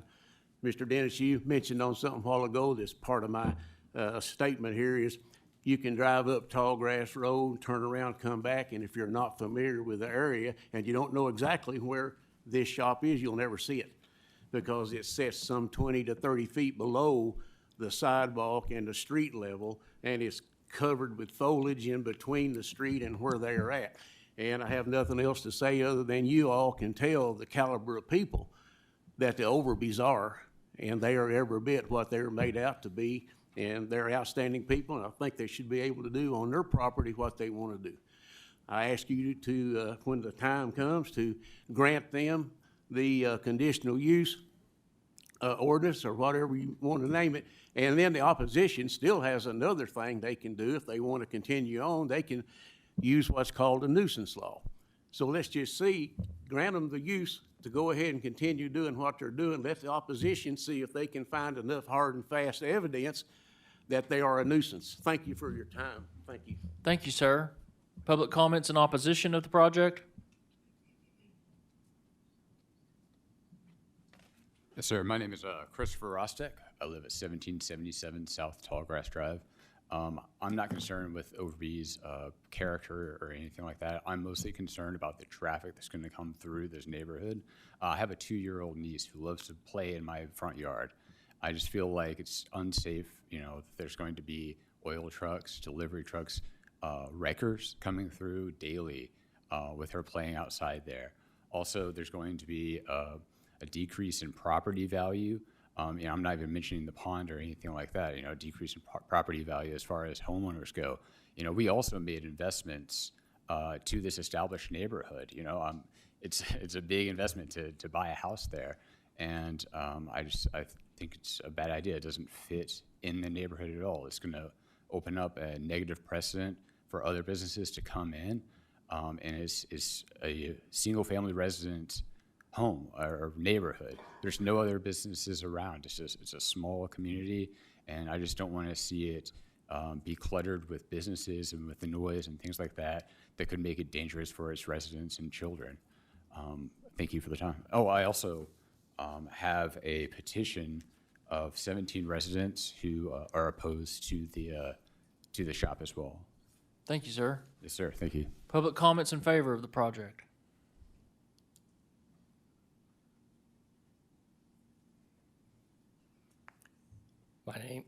My name's Mitchell Coons. I'm a resident of 1878 South Tallgrass Drive.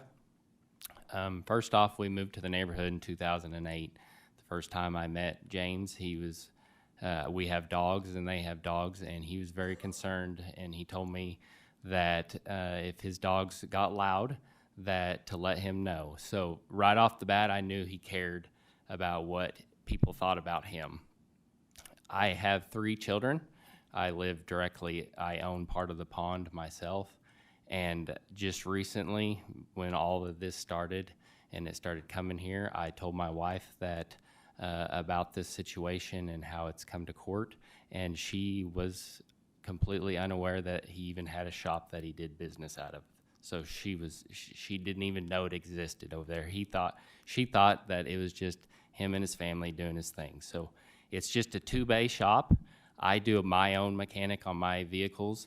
I'm probably louder out in my driveway than he is in his closed up shop because I can't pull my vehicle in my driveway when I change my brakes or my oil in my truck that I recently did this last week.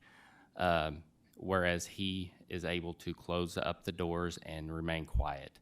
So I think this needs to get passed, and then if there's any other ordinances of noise or all that stuff, I agree that it should go after that. But I'm in favor of it. Thank you, sir. Public comments in opposition?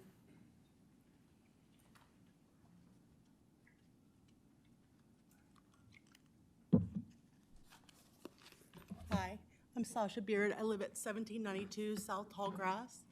I feel kind of badly because this really isn't a question of someone's character or the good deeds that they have done, but what it is it's a question of upholding policies and procedures.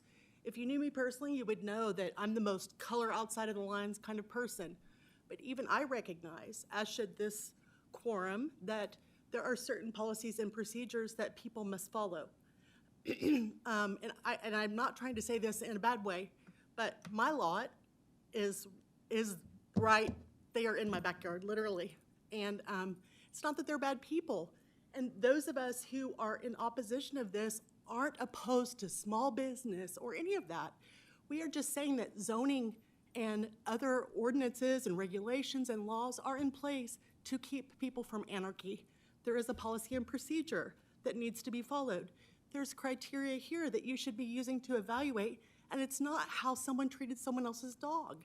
It has to do with it being compatible with the rest of the land. You know, you guys know, I was told when I called the clerk for you guys that you adhere to the same criteria as the Planning and Zoning Board. So I would just like you to consider that, and it may be a very nice shop. But what I will tell you is that, and again, I'm not trying to attack anyone, I'm just stating matters of fact. If you look at the application, you're doing this retroactively because someone would not adhere to even simply getting a building permit. And one of the reasons more opposition was not voiced is because there wasn't a CUP notice put up where people could see it. So a lot of people have been in the dark. And then there have been neighbors who have called, and one got told that we should think of it like a lemonade stand. A lemonade stand where kids set up once over the summer to get money is markedly different than a commercial industrial purpose. And it may be the nicest shop in the land, but it is zoned appropriately for residential single family and is zoned for agriculture, and those things exist there. When I moved here, I'm from Oklahoma. When I moved here, I love Fayetteville. I decided I wanted to purchase a home. I actually hated the house that I looked at. The front of it, the garage protrudes, is just not what I wanted. But the whole reason, the tipping point, I still have my notes from when I was trying to buy. And the whole reason that I chose that is because there's an elderly couple that lived there and they fed all the ducks. And the ducks came to the back door. And it was quiet, and it was in the city of Fayetteville where my son was a student at Fayetteville High School. So it met all of the criteria, and I was willing to overlook the fact that it was 1994 and everything else. I'm just asking you guys, you know, and it troubles me, I'll finish up. It troubles me that people are saying that they have their mind made up. I reached out to you, Mr. Pond, I never heard anything back. And I just want to implore you to consider that there are many of us, and we have invested significant money, and we are asking you, come to my house too.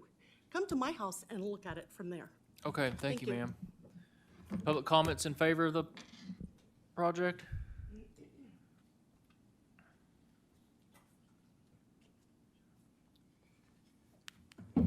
Thank you. I'll be brief. My name's Brad Durham. I do not live in the area. I don't think the character of the Overbys is in question by either side. My father and James Overby worked together.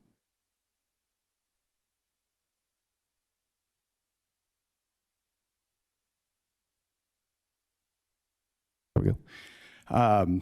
We've known the Overbys for over 35 years. My dad has worked in the car business, and The Overbys are some of the most honest, trustworthy people I have ever known. I have 3 boys and have been married for 15 years, and it is stressful. And anytime a car goes down, we got to figure out who can we take it to, who do we know.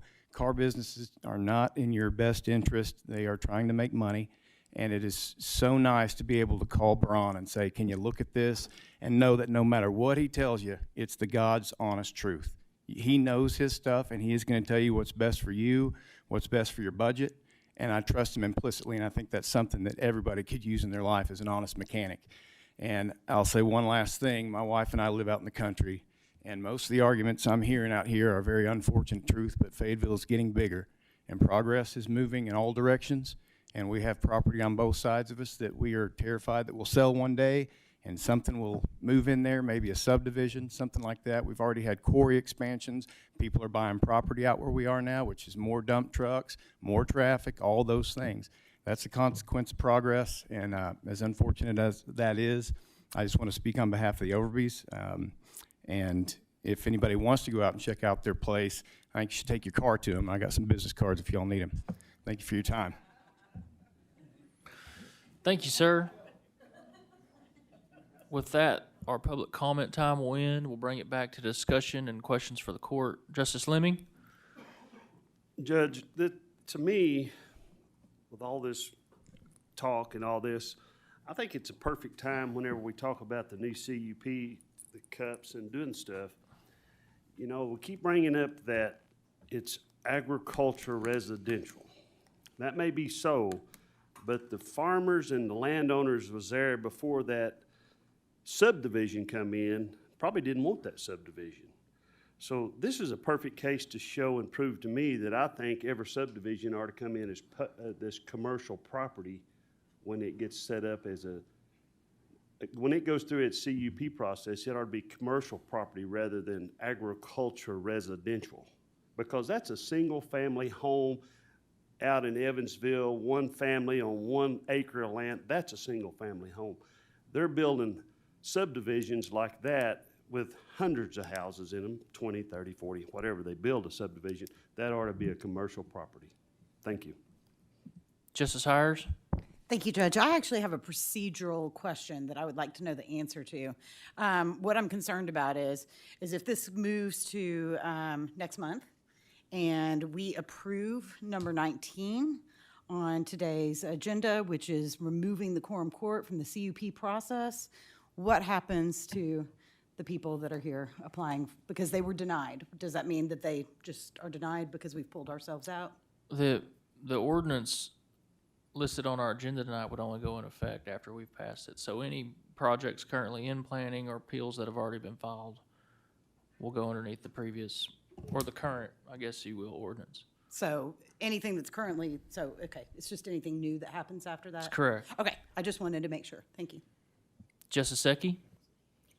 Thank you, Judge. If I may have a little latitude and ask Justice Dennis, I believe he was out of the room when Justice Pond made his comment that he would be inclined to advance this to the second reading, but out of respect for Justice Dennis, if he wanted to go see the property, he would wait a month and allow him to see it.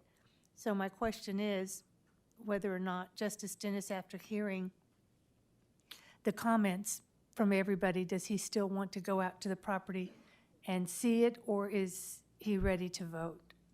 Justice Dennis, would you entertain Justice Secchi's question? Sure, certainly. Yes, I am ready to vote. So with that, then Justice Pond can make whatever motions because it is his district. Thank you, Judge. Thank you, Justice Secchi. Any further discussion, questions by the court? Justice Koger? Thank you, Judge. I guess my comment is that I appreciate what J.P.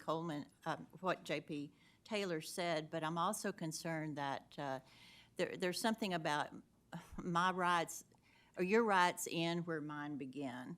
And I just don't see that this is compatible to the neighborhood there. And I mean, I want to be supportive of them, but I just don't see how it's compatible.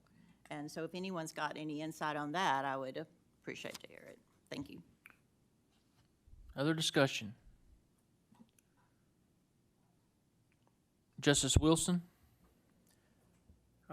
Just a general observation going forward, not necessarily specific to this, but it did come up. And it seems like it comes up every time we discuss an appeal related to a CUP. One of the issues that always comes up is the road can't handle the traffic, or the roads in the area can't handle the anticipated traffic. It seems like that comes up every time, no matter where we're talking about in the county. And that is a county concern, and I would just like to suggest and ask us to think about going forward that, and it's a tall order to try to provide every road improvement that could possibly be conceived, but that is a problem that comes with growth and progress. And the process of more industry moving out in the county, in the process of more and more people wanting CUP approval, comes with it the responsibility to provide better roads, which means more and more dollars are needed. I don't know what the answer to that is, but when people say, I don't know if our road can handle all that traffic, I think they're bringing to us a very real concern in many cases. So I just thought I would offer that at this juncture, and it's not necessarily specific to tonight, but it is often brought up, as all of us very well know. Thank you, Justice Wilson. Justice Pond? I'd like to move to suspend the rules and put this on the second reading. So you'd like to make a motion to pass this, correct? To make a motion to pass the order, and then we'll read it the first time. Well, sure, I'll make a motion to pass this, but I thought we did that on the third. Well, I guess I'm always confused. We'll make we have to decide. We have two ordinances in right. front of us, pass or deny. You're ready to move forward with the passage, to approve? Okay. Sure. Counselor, would you read that first time by title only?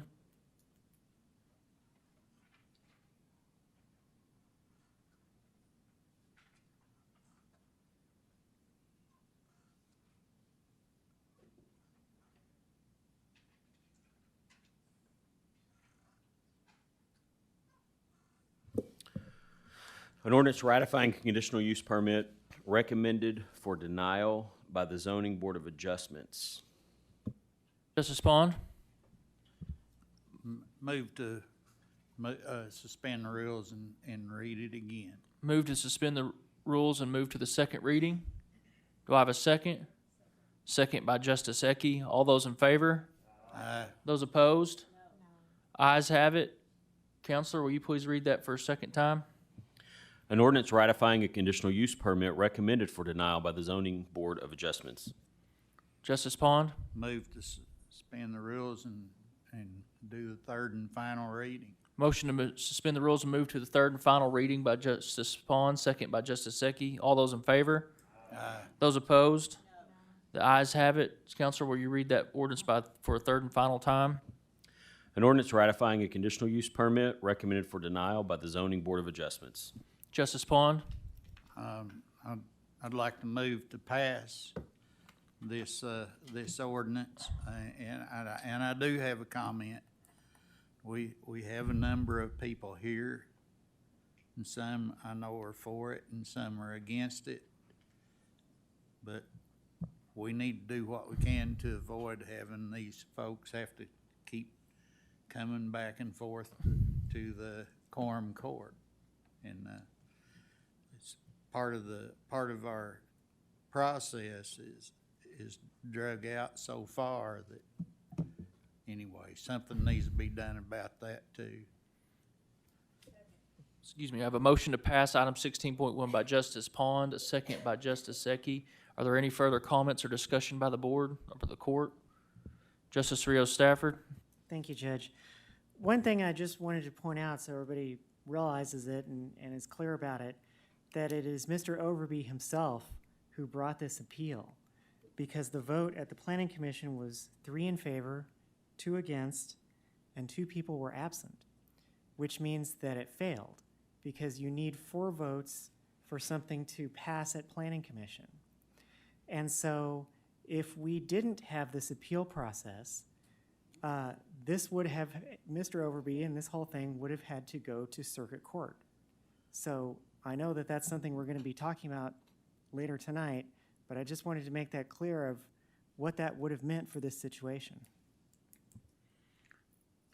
Further discussion? Public comments?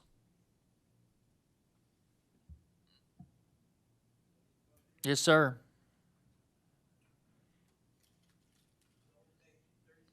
Cue that mic for us, would you? You have to hit the button on the right, I believe it is. There you go.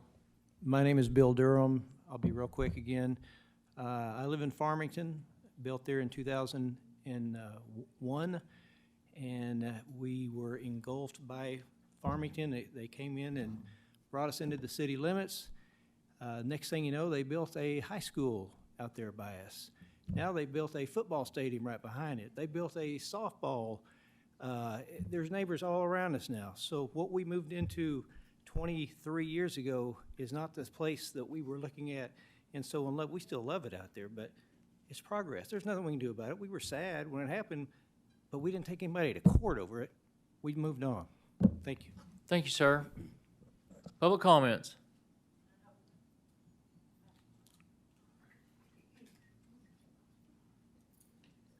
I'm Sasha Beard. I live at 1792 South Tallgrass. I just want to let you know that when we purchased our house, my mom owns an abstract and title company, so I was pretty familiar with real estate.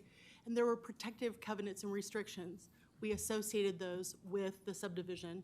Also with regard to the real estate listing, it talked about the pond view. I still have it. And so while I understand that progress does occur, this is not zoned for that. It is not compatible with it. And I just would like to implore you that if this were in, I mean, everyone can say how wonderful, millions of comments and support, but unless it's in your backyard with truck haulers and everything else, you really don't know. So just please give that some consideration. Thank you. Thank you. Public comments? With that, we'll take up the question. I have a motion to pass item 16.1 by Justice Pond, a second by Justice Secchi. Ms. Myra, will you please call the roll?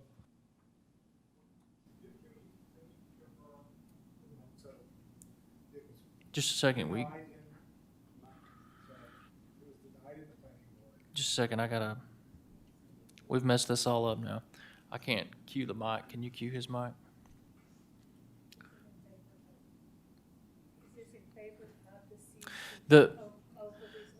This is to approve the auto shop, this vote.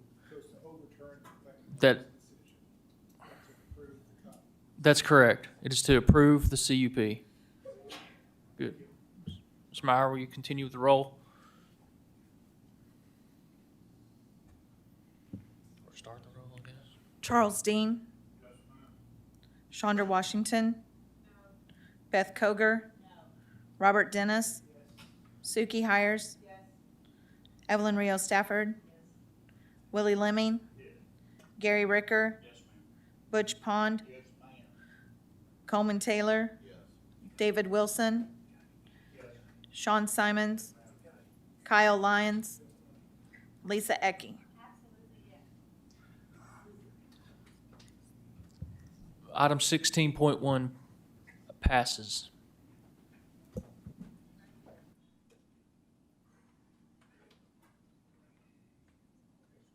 With that, we'll move on to item number 17. Counselor, will you read that by title only?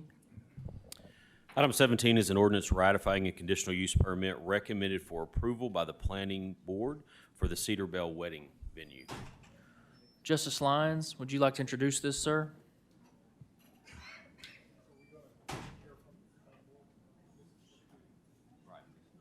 But it's not.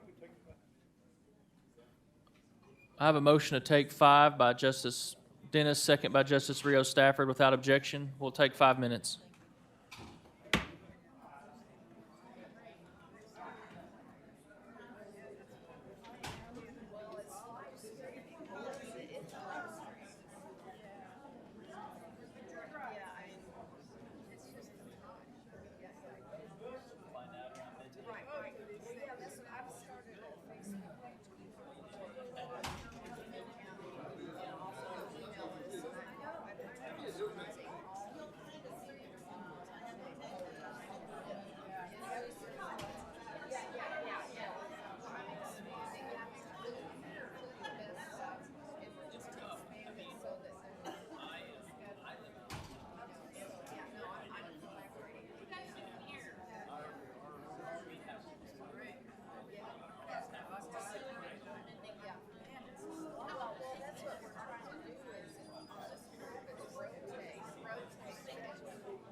Here's your 15-second warning.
Okay, we're going to roll again.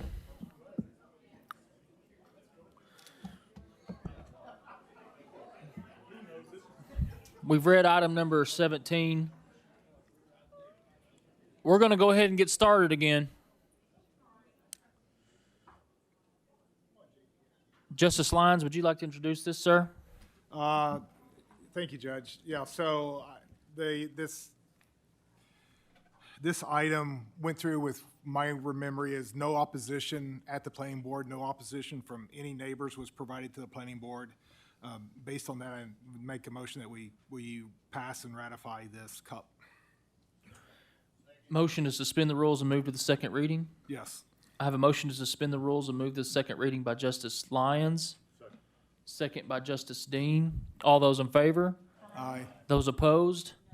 Ayes have it. Counselor, will you read that for a second time, please?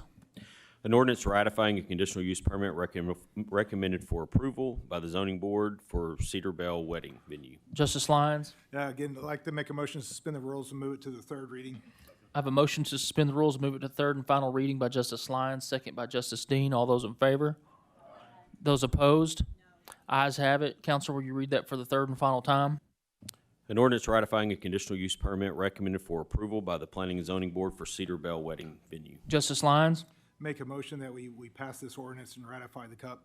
I have a motion to pass item 17 to the motion to pass item 17 by Justice Lyons, second by Justice Dean. Any further discussion or questions from the justices? Any public comments? Seeing none, I have a motion to pass item number 17 by Justice Lyons, second by Justice Dean. Ms. Myra, will you please call the roll?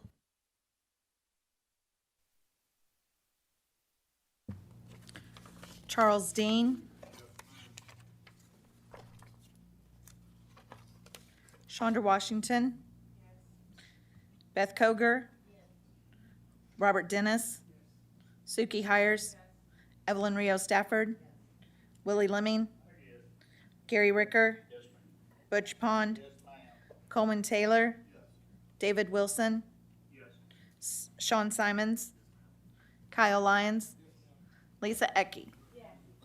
Justice Simons, please enter your vote. There you go. Item number 17 passes. Item number 18. Counselor, will you read that by title only? An ordinance providing for online posting of all Washington County resolutions and ordinances.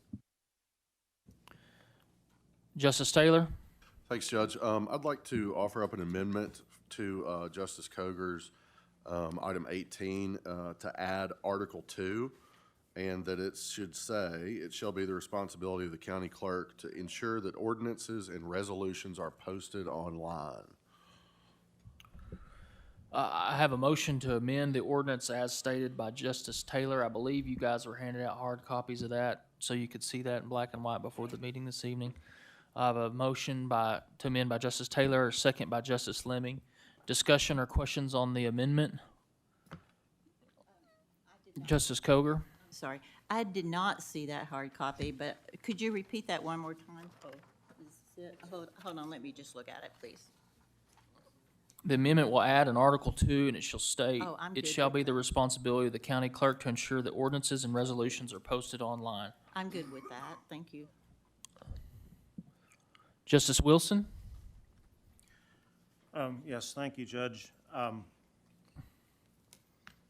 When this was first brought up, the first thing that I commented publicly about this, I said this is probably not a bad idea. And I want to state publicly tonight the same thing.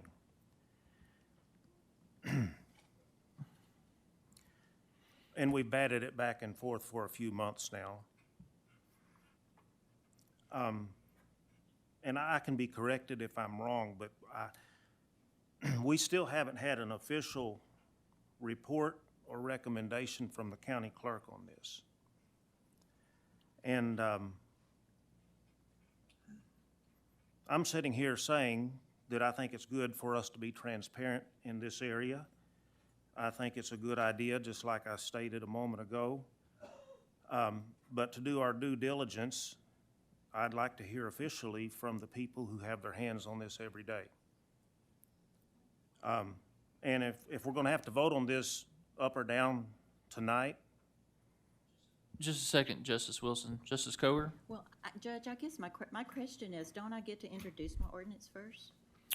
Yeah, I'm sorry. I just saw Justice Taylor's microphone keyed. Okay. Sorry about that, Justice Wilson. Go ahead, But sir. on the amendment. I thought we were discussing Yeah, the ordinance. The amendment's on the table. But the amendment doesn't change the discussion the point I was making in discussion. I'm okay. Go ahead. Okay. But my point is, Point of order. Cue your mic, please. Justice Washington? Thank you, Judge. I believe that we, right now, are discussing the amendment. So any comments that are not related to the amendment at this point in the discussion are not germane. So I would appreciate it if we could vote on the amendment first, and then everyone else can offer their discussion on the ordinance. Well, I think the amendment's to add explicitly the county clerk to this ordinance, correct? Justice Wilson, I feel like your comments are about the county clerk, is that correct? I'm gonna allow him to continue. That's my ruling. You can continue, sir. okay, and the point is well taken, but yes, my comments are that we don't have an official report. We haven't heard directly from the county clerk.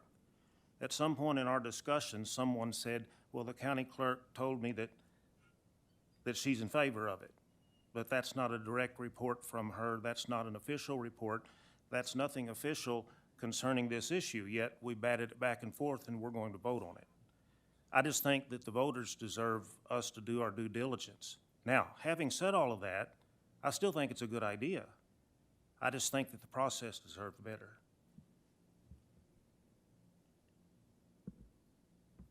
Thank you.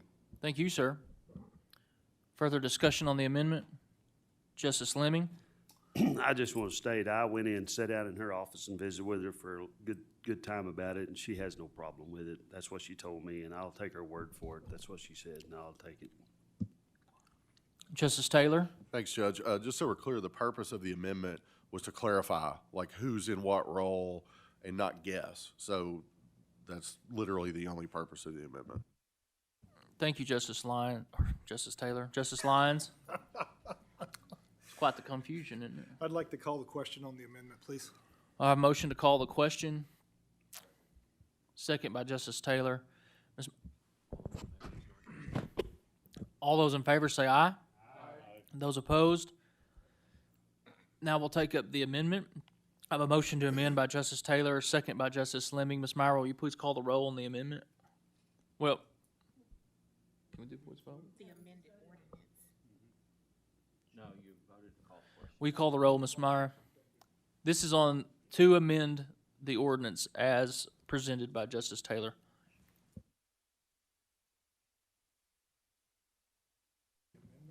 This vote is on the amendment.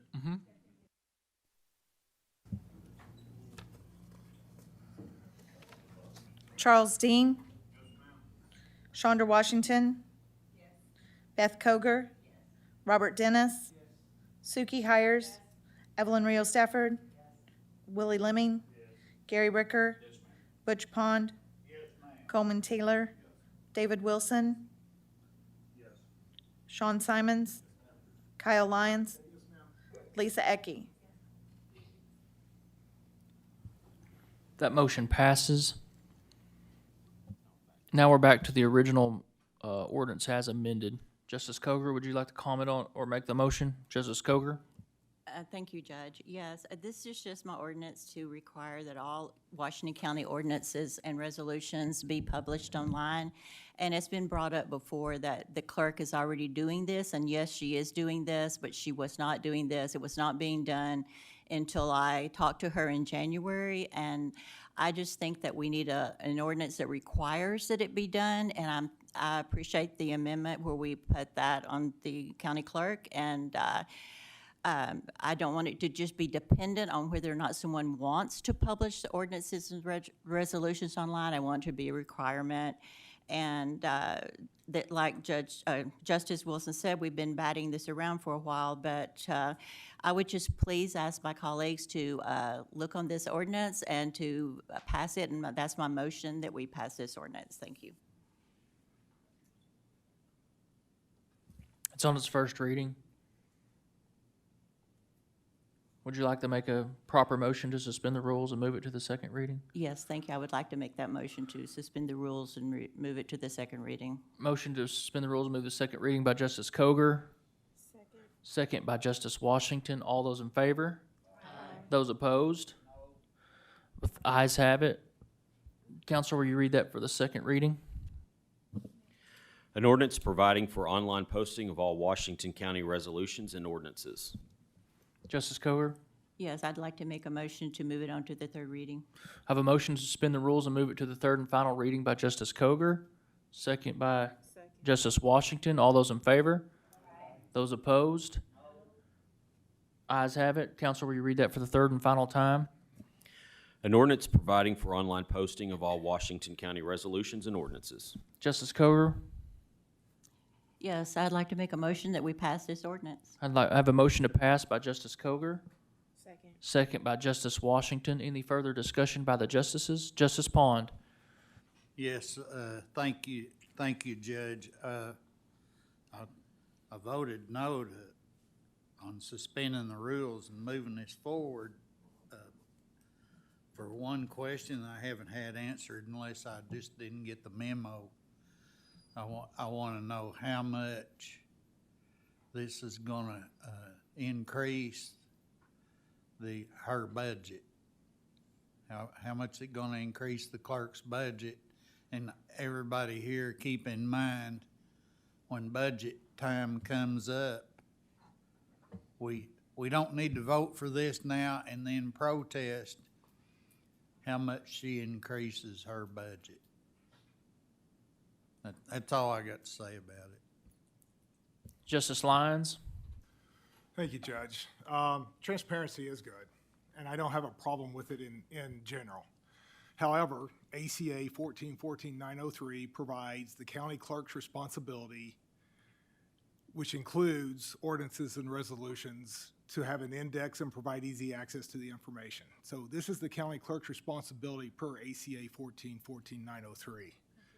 Initially, I don't think the Quorum Court has the authority to tell elected officials how to do their job as their responsibilities are spelled out in the appropriate laws, which is why I am basically will not vote for this moving forward, is to maintain that separation based on those state laws. In addition, my understanding before I ever got here is if you needed an ordinance, you could just call up the county clerk, tell her what you needed, she would find it and email it to you.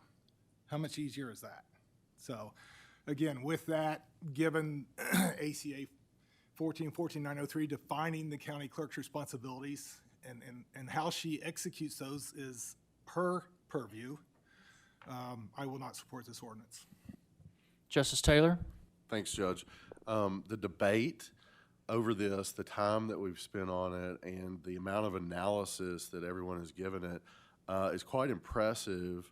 But to me, it is also a great reason to contemplate what Justice Lyons is going to bring up later, is that we can't even figure this out, like in this period of time. I mean, the fact that we don't have real-time access to what our legislative body of the county is doing in 2023 was shocking to me when I found that out. And so sunshine is the disinfectant here. And so if we're worried about $1,500, $3,200, whatever it is that the clerk is going to say this is going to cost her extra, we need to reevaluate the other things we're about to talk about. And so we can't just cherry pick this one and say, oh, I don't like this because it's another $1,500 out of our pocket. I don't like this because it tells her what to do. We control the purse string, so no matter what, we tell all of them what to do. So the fact that we put it in writing here and just ask that we join the 21st century, to me, does not seem like that heavy of a lift. But I want everybody to remember that when it comes time to debate the issue of the CUP reversion. Thanks. Justice Ecke? Thank you, Judge. Our constitutional responsibilities and powers are given to us when we win our election, when we're elected by the people. Each one of us here at the Horseshoe was elected by a single district. The county clerk and the other elected officials were elected countywide. Our county clerk has been reelected with the confidence of the people to execute her duty. It is her constitutional responsibility to publish these ordinances, resolutions, and all the other information, and it is online, and it is required by the state's constitution. So to say that we have to do an ordinance to mandate that she do her responsibilities is a breach of our powers denied us by our state's constitution that says legislative powers denied. We are denied the day-to-day administrative responsibilities of each, or the day-to-day administrative responsibilities of each county office shall continue to rest with the discretion of the elected officials. And that is our manual, that is our powers that are denied the Quorum Court and each JP. If you pass this ordinance tonight, you're violating your constitutional responsibility and duties set forth by the state. And that is why I am not for this. We are already doing it. Why are we wasting more taxpayers' money? And the cost of the software isn't a couple of $1,000s. You're talking about $12,000 plus a year.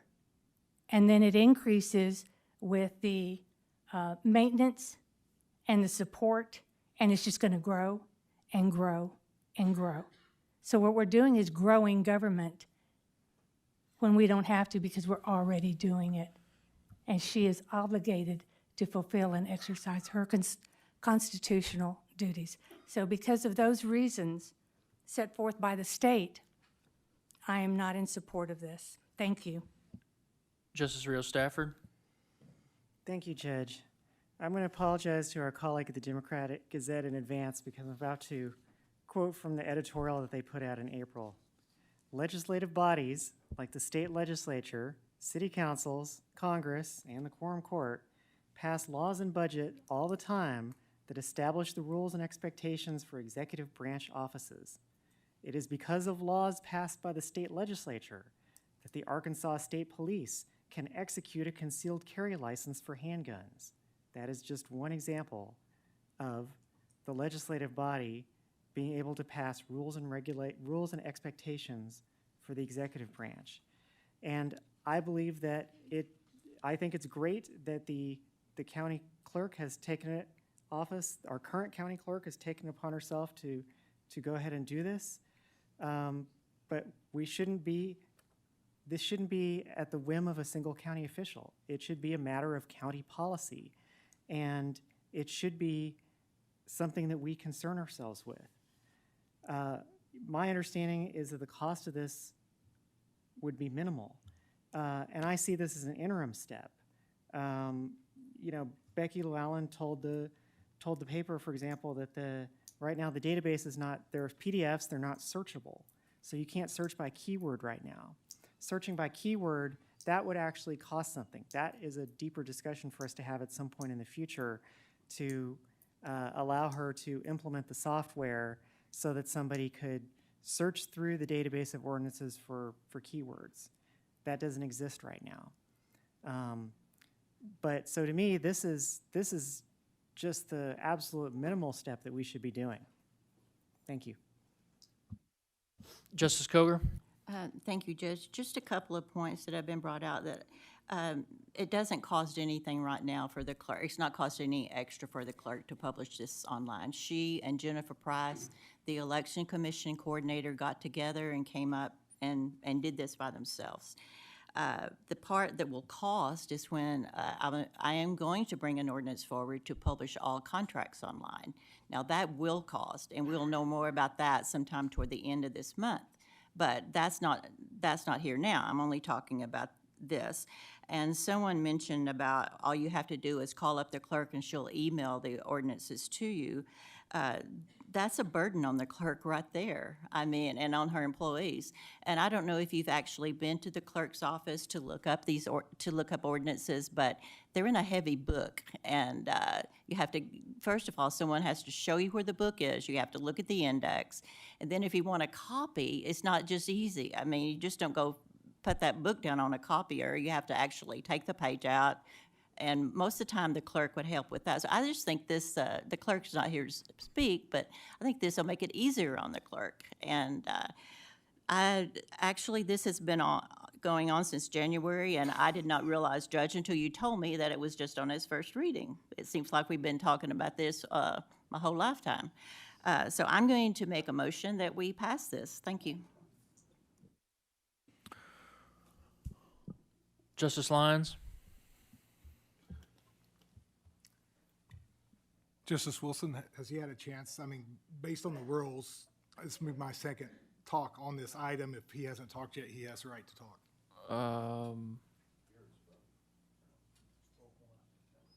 I guess I guess technically he spoke on the amendment. Okay, that's fine. Justice Lyons, or Thank I'm you. sorry, Justice Wilson? I just wanted to add to my previous comments.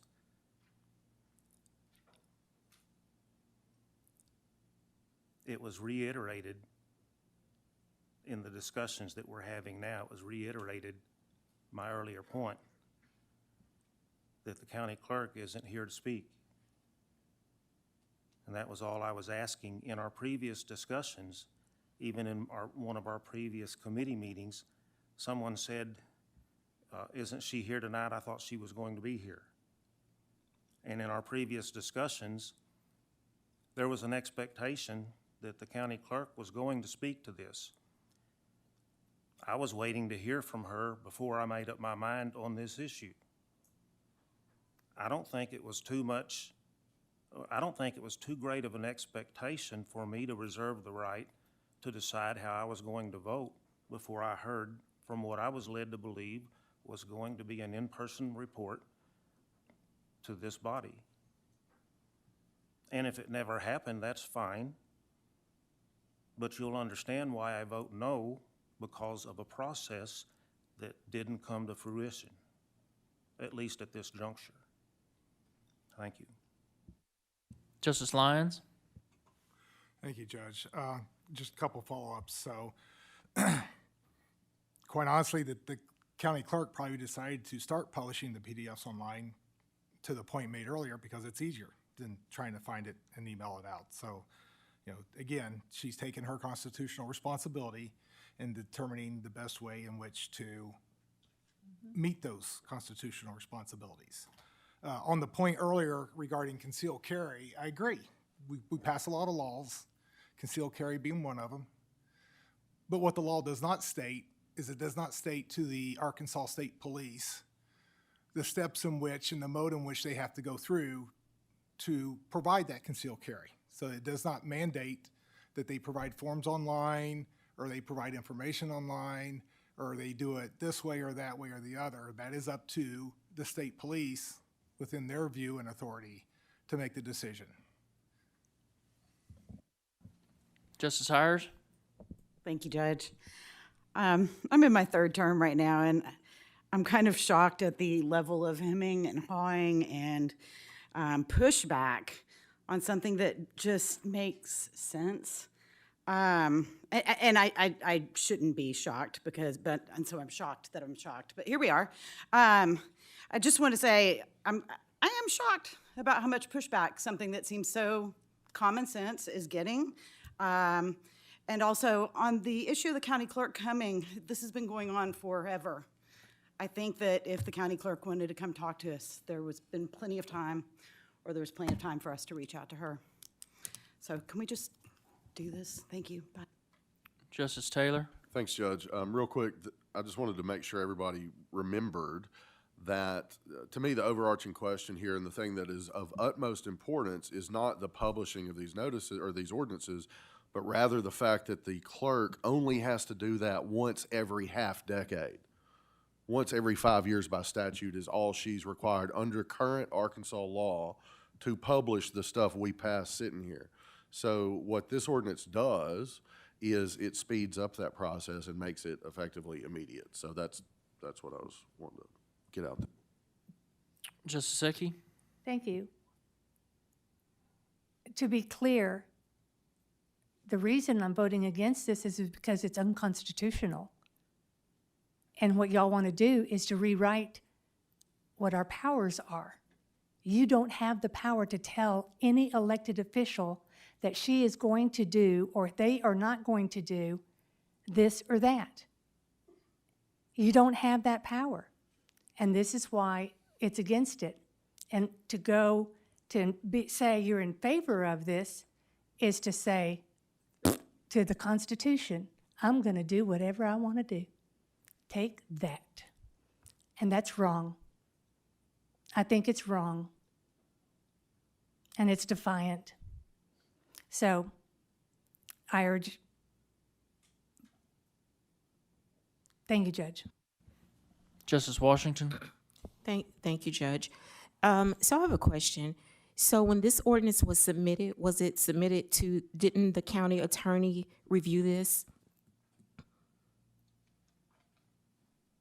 Yeah, I review all ordinances for proper form. Okay, so in your opinion, what about this ordinance as it stands would be unconstitutional? The powers and duties of the executive branch are those that are prescribed by the legislature and the Constitution of the state of Arkansas. And I don't think you can make a comparison to this legislative body to our state legislature. Our state legislature has a lot more power and authority and duties to do things like prescribe job duties for local elected officials than this body does. I'm not prepared to give a full opinion on this tonight, but I think JP Lyons brings up a pretty valid point, and I think that part of that, based on something that JP Koger said later about I plan on bringing an ordinance that forces all contracts to be posted online. I believe that's probably worth looking into, and that is because it deals with the separation of powers and what this body can and cannot do, because the state legislature and the Constitution has already laid that out.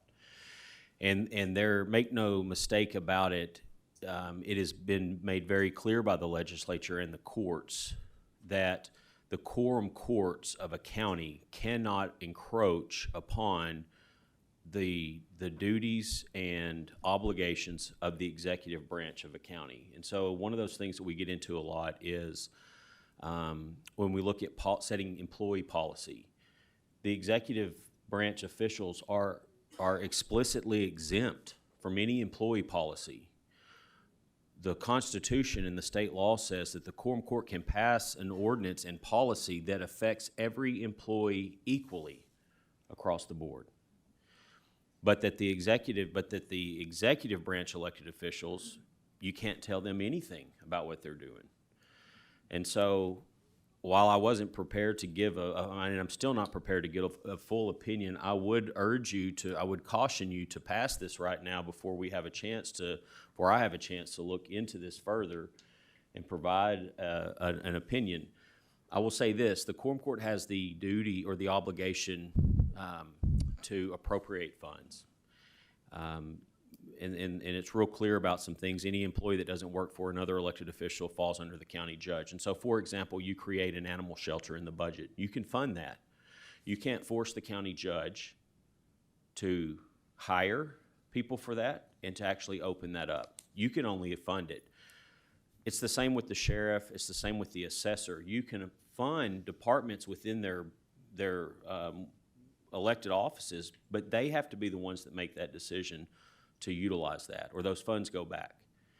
And so, and this opens up a whole bigger issue that I've had for several years, and we go with it, which is, what is the authority of the Quorum Court to actually dictate job titles and positions within another elected official's budget? And I think you don't have the authority to do that, and I think we've done that unconstitutionally and illegally here in Washington County for years.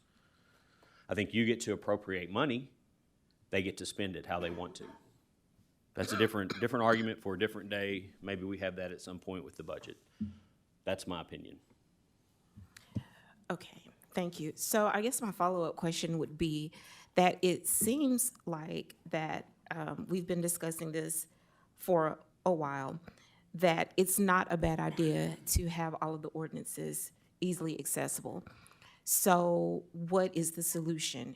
So how do we write this or word an ordinance so that it is constitutional, and so that we can ensure that the residents of Washington County can have easy online access to these ordinances?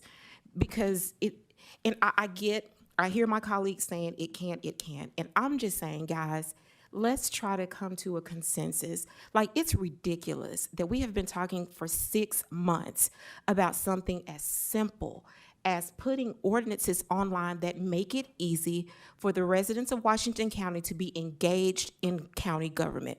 It's ridiculous. And all the going back and forth, I mean, it's unnecessary. So we will be providing a service for our residents. This is not about trying to tell the county clerk what to do.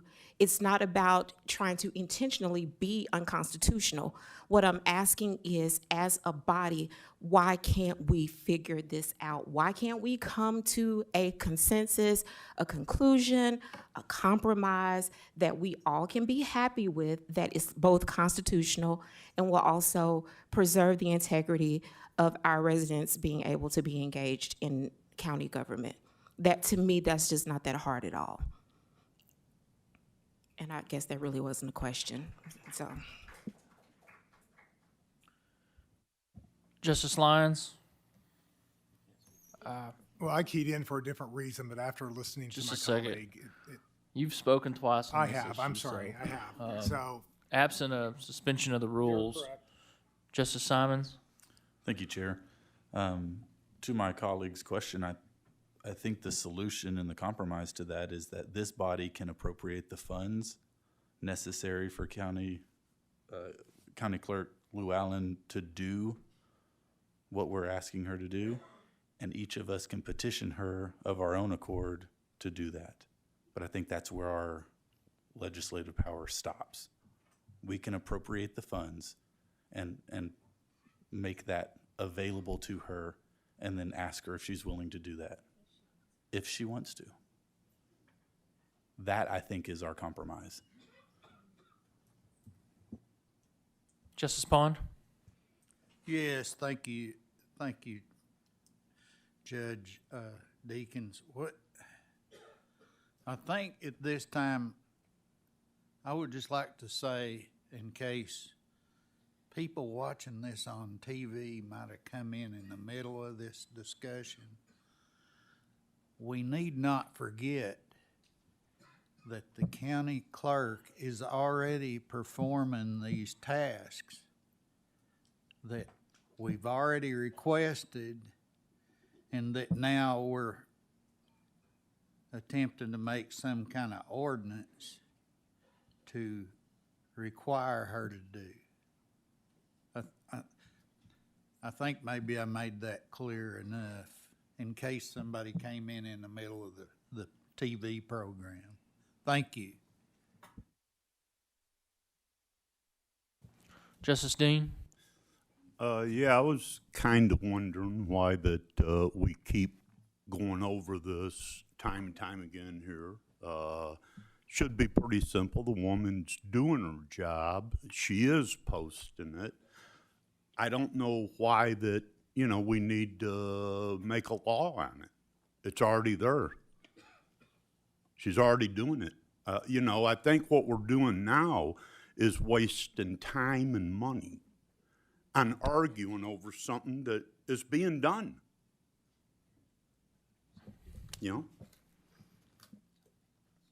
Justice Dennis? Call the question. I have a motion to call the question. Do I have a second? Second. All those in favor of calling the question? Aye. Those opposed? The ayes have it.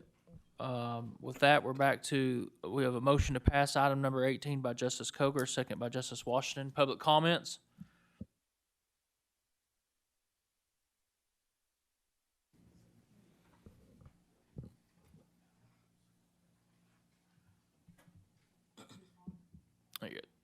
There you go. Okay. I just want to respectfully thank J.P. Taylor for bringing up some issues that I had addressed at the county services meeting about Arkansas Code 14-14-903. This was passed back in 2015. This is 2023. I don't understand why we're so behind the times in Washington County. Benton County has theirs online. They even have previous years online. I don't know if they're searchable. I didn't try to search, but they're available for you to look up. I don't have time to run up here to the clerk's office and look in the big book and pull it out. I have on occasion, 5 years, 10 years ago, when we weren't in the 21st century. I mean, what can you not do online? If you have a computer and a credit card, you can stay in your house and not go anywhere. This is ridiculous. And to argue about it for 6 months, it is the Quorum Court's responsibility to see this, and I'm reading this, J.P. Ecke, right out of the regular session 2015. Just a second. I'm addressing Judge Deakins, sorry. You need to. And will you do me a favor and state your name for the record? I know many of us are familiar with you, but we need to go ahead and do that for the record. Sherry Main, 15451 Riches Road, Fayetteville. I apologize to you, J.P. Ecke, for directing the comment to you. I vaguely remember the rules from the J.P. book. I read it 2 or 3 times. I will address my comments to the judge. In section 2A, it specifically states, a quorum court may codify county ordinances and revise the codification of county ordinances at other periodic times as it considers necessary. So I don't think they put that in there just to say you must do it every 5 years. It's Arkansas code law. You're the quorum court. You make the decisions for the county. You have the purse strings. It's your responsibility that the ordinances are codified. It's your responsibility of how often those are. They suggest you do 5 years. That's the minimum suggestion. You have to do it. What's to say you can't do it every year? What's to say you can't do it, go back 5 years and post them from 5 years forward? This is just beating a dead horse that's already dead. I mean, it is what it is. It's the county clerk's job to post these. She's doing it, okay? My time is up, I know. Thank you, But ma'am. anyway. Public comments. Let's just vote on this and get it passed and Public move comments. forward. Thank you. Ms. Main, thank you.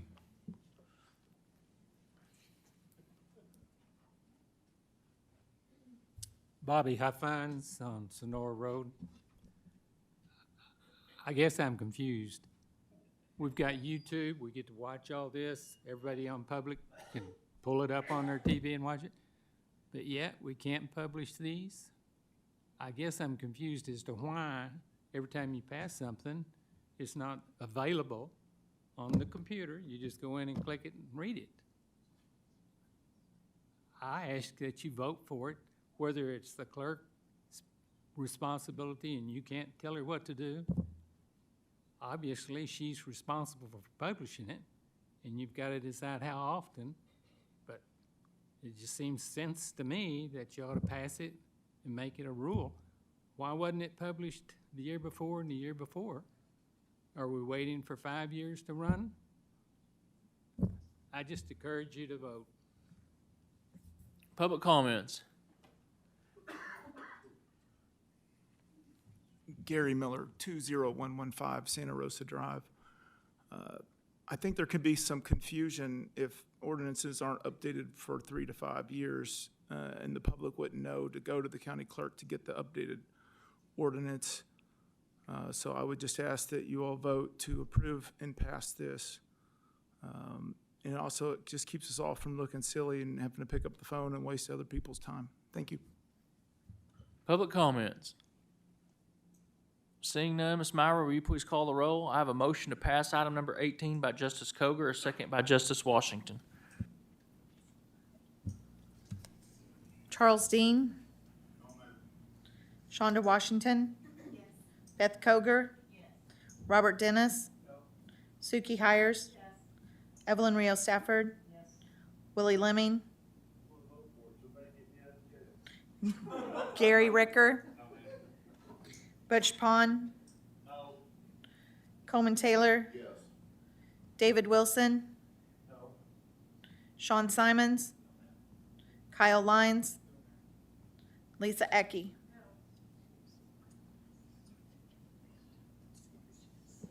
Item number 18 fails.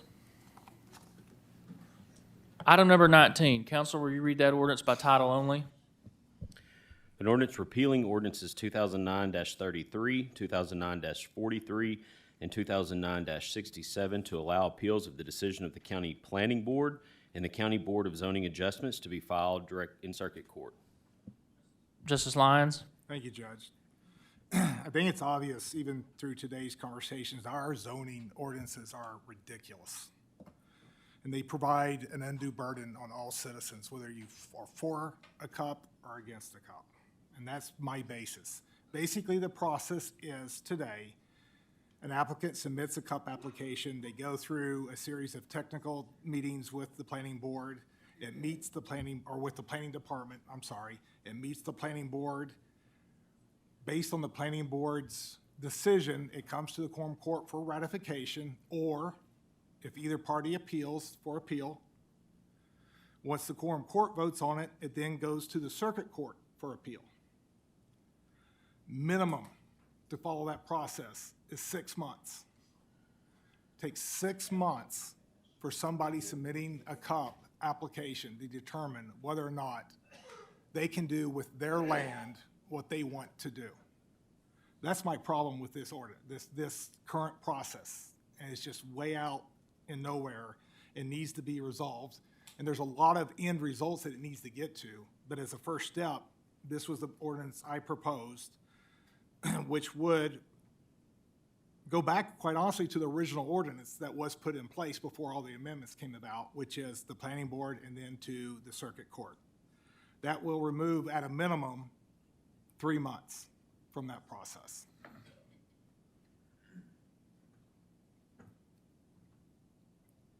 We sit through these, we see the planning board make a decision, it then gets appealed to the quorum court. We see the exact same arguments, factual or not, arguments, emotional mostly, that was done in the planning board, now comes through the quorum court through multiple readings. Until tonight, I have never experienced the quorum court changing the direction that the planning board did for a cup. It's the first one I've ever seen was tonight. We just need to get a handle on this. We need to reduce the time, reduce the burden to the citizens, and I encourage everybody to support this ordinance. Thank you, Judge. Justice Lyons, this ordinance is on its first reading.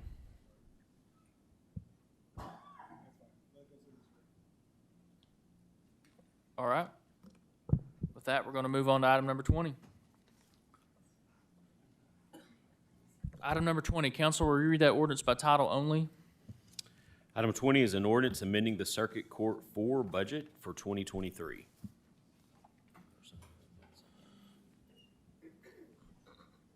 Justice Lyons, would you like to introduce this?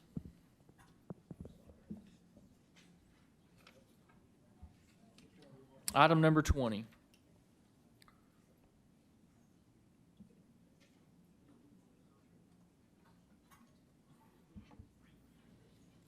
So this was, we amended this one, right? We haven't yet. There's an amendment handed out to the justices. Would you like to make a motion to amend? Sure, I'd like to make a motion to amend this ordinance based on the hard copy that was provided.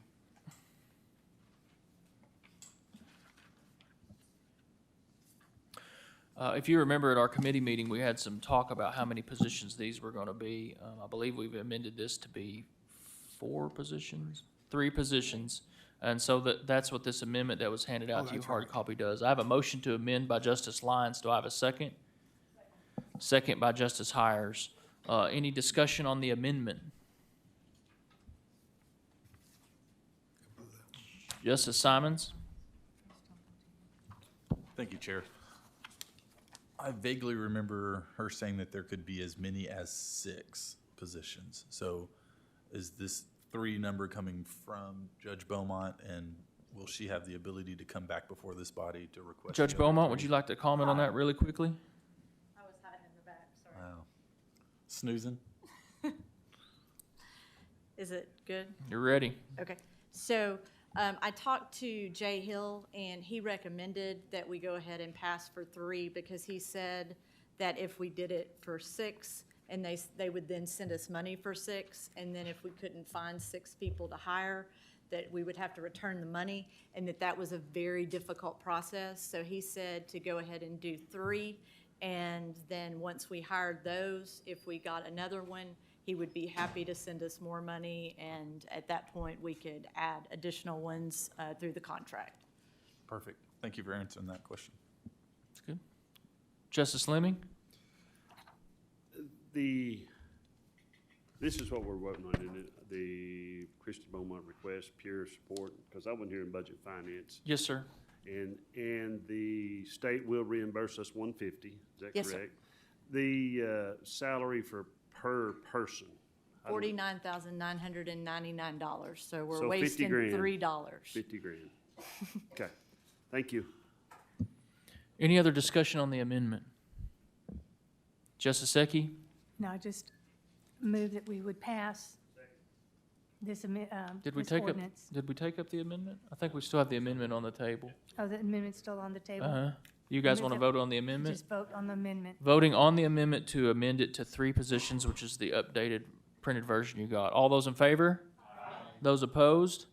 The motion or the ordinance has been amended. Justice Ecke? I move that we pass this ordinance as amended. I have a motion to pass item number 20 as amended. Is there any further discussion? I had a motion to pass by Justice Ecke, second by Justice Lyons. Any further discussion by the court? Questions for Judge Beaumont? Justice Lemming? We just expect you to get a lot more work done. Thank you. Yes, sir, I will go right now. Thank you, sir. All right. Absent further discussion, any public comments on item number 20? Seeing none, I have a motion to pass item number 20 by Justice Ecke, a second by Justice Lyons. Ms. Meyer, will you please call the roll?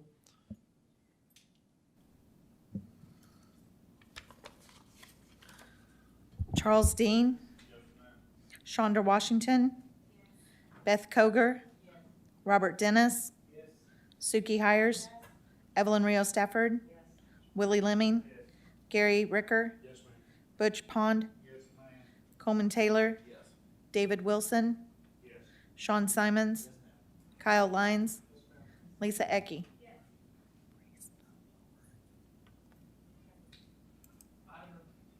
Item number 20 passes. Item number 21, council, will you read that by title only? An ordinance amending the ARPA fund budget for 2023. Justice Coger, would you like to introduce this? Very much. Thank you, Judge. This ordinance is to give just under $600,000, $598,117 to be exact. Is not to give, it's an awards to nonprofits here in Washington County who helped the community during the pandemic. They provided life-saving services. The county got $46.5 million, and we've earned interest of over $500,000. So that's like $47 million, and this is such a small amount of that. And these nonprofits, I appreciate them. What some have already spoken, I appreciate hearing from them. We made a commitment to do this last year. This court said we were setting aside $2.3 million.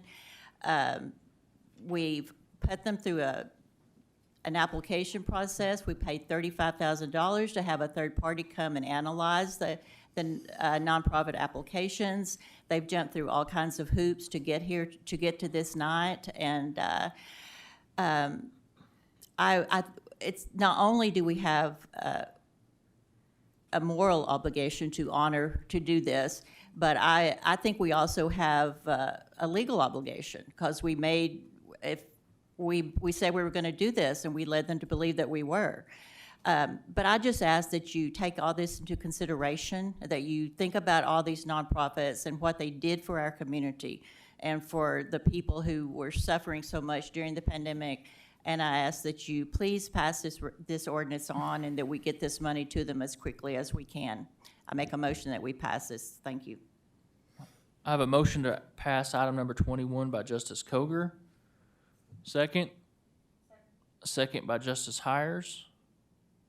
Further discussion? Justice Ricker? Your Honor, I'd like to make a motion to amend this ordinance and to withdraw Credit Counseling of Arkansas and Washington County Historical Society from the funding, reduce the funding to $565,117. I have a motion to amend the ordinance to remove funding for the Credit Counseling of Arkansas and the Washington County Historical Society. Motion made by Justice Ricker. Is there a second to that motion? That motion will fail, will die from a lack of a second. Justice, do you have any, would you like to comment further, Justice Ricker? Okay. Justice Lyons? Thank you, Judge.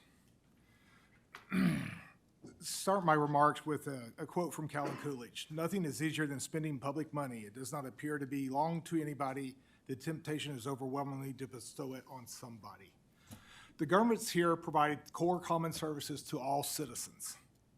For example, public safety.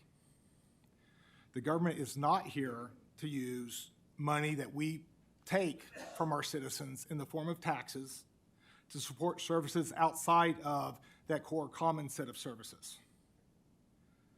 Citizens can decide what organizations they want to support outside of the government, and is that their decision. It is not the government's decision to force citizens to support any such organization providing services for a subset of the citizens within the jurisdiction. Providing the Emergency Operations Center fits within the common core services of public safety for all of the citizens within Washington County. It is the fiduciary responsible path to use taxpayer-provided funds to support that core of building the Emergency Operations Center to support all of the citizens within Washington County. Therefore, we can decide to take the fiduciary responsible path or the emotional drunk path, which may make us feel good in the near term, but I encourage all my colleagues to join me in taking the fiduciary responsible path and voting no on this ordinance. Justice Washington? Thank you, Judge Deakins. I think we probably need to take a walk down memory's lane. Years ago, we had NGOs, various community organizations that came and sat before this body. They shared what they had done to support the citizens of Washington County during the pandemic. And we said, you guys are great. We really want to help you. just wait, there's money coming. Then we got the CARES Act money. Funds were with unrestricted use. And we said, okay, no, not now, because we don't want to spend all of our money. Just wait, there's something coming. Then we get $23 million. And we say, hey guys, just wait, we're going to help you. And then we get $23 additional million, and we say, okay, yeah, we're really gonna help you. And then we say, okay, but we're just gonna set aside $2.3 million. We're gonna help you. Then we tell them, you need to do an application, you need to go through this process, and we will help you. They do that. And now we have the audacity to sit here and say, oh, we don't need to spend money for emotional reasons. We don't need to use taxpayers' money. We gave these organizations our word, and they performed services for this county that we were unable to do at that time. I'm going to warn the gallery one more time about the applause. We have to be here, and we have to be deliberate, and we have to move as quickly as possible. That's my final warning. Okay, please help us out. Justice Washington, I'm sorry for interrupting you. Will you please continue? No problem. And I understand that we want to be fiscally responsible. I get that. But if the people that provided the much-needed services for us cannot count on us to keep our word, I mean, that's just really acting out of integrity.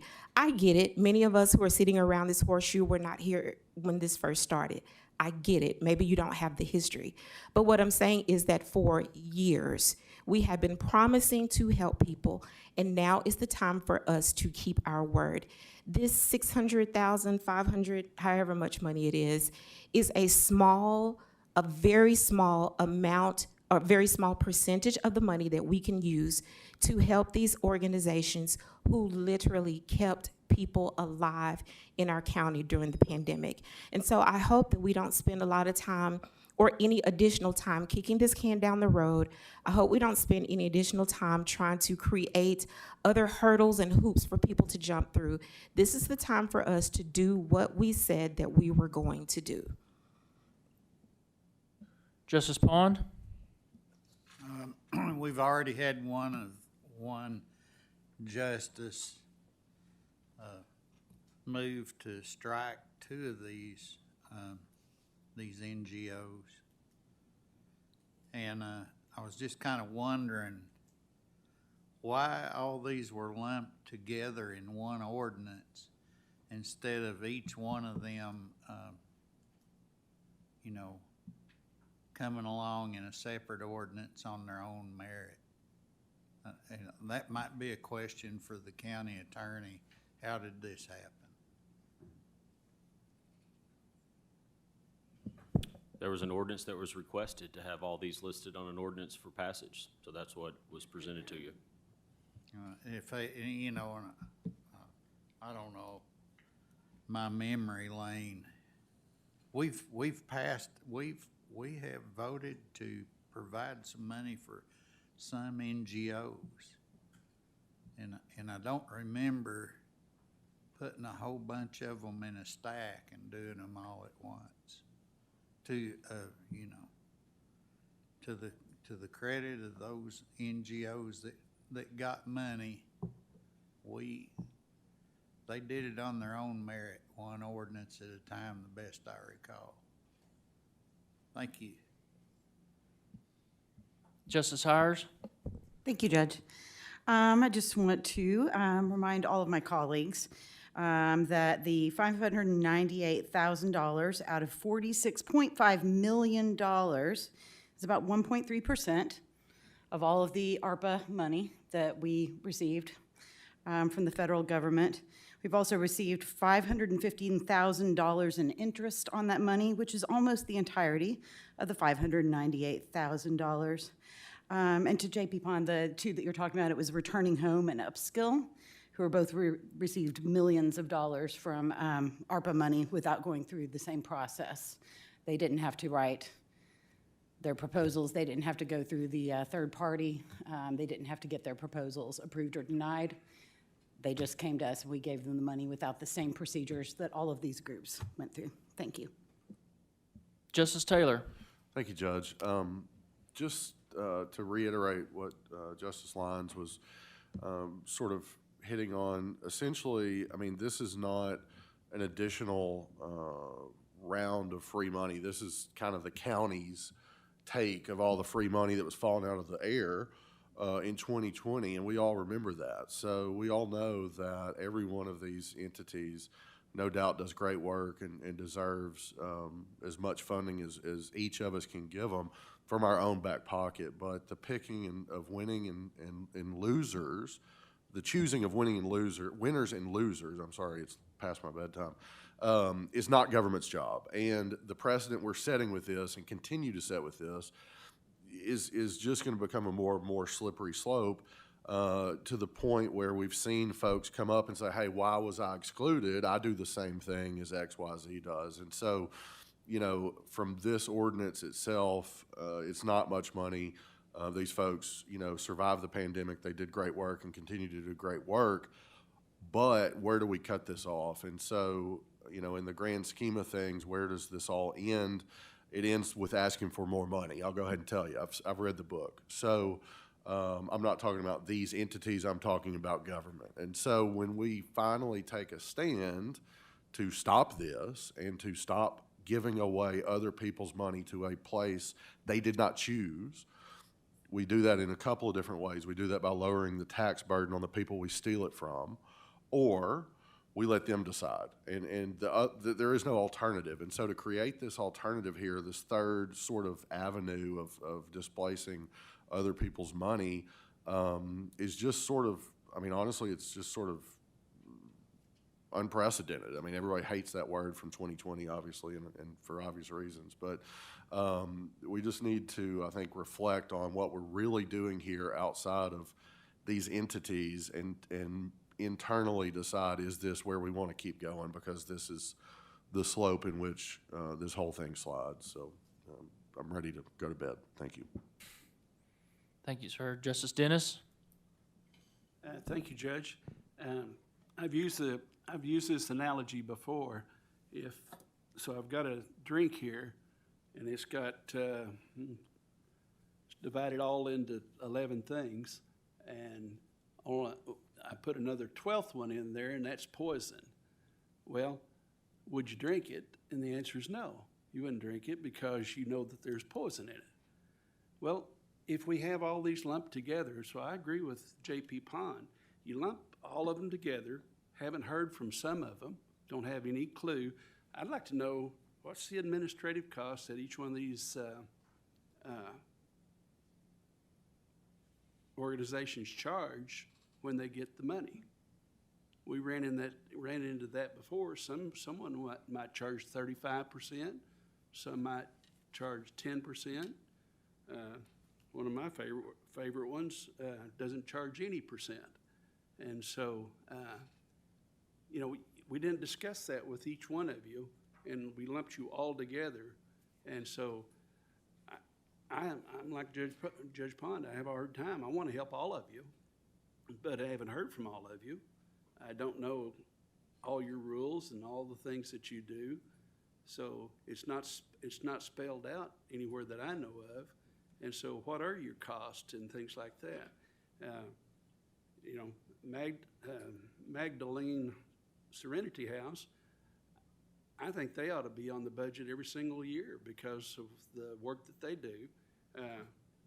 They, you know, offset costs they take prisoners and put them in a house, and the money that it costs the county every day then is spent over here on the right side, now it's spent over here on the left side. And so the money should be coming out of the budget, not just out of ARPA money. And so I'm not so sure that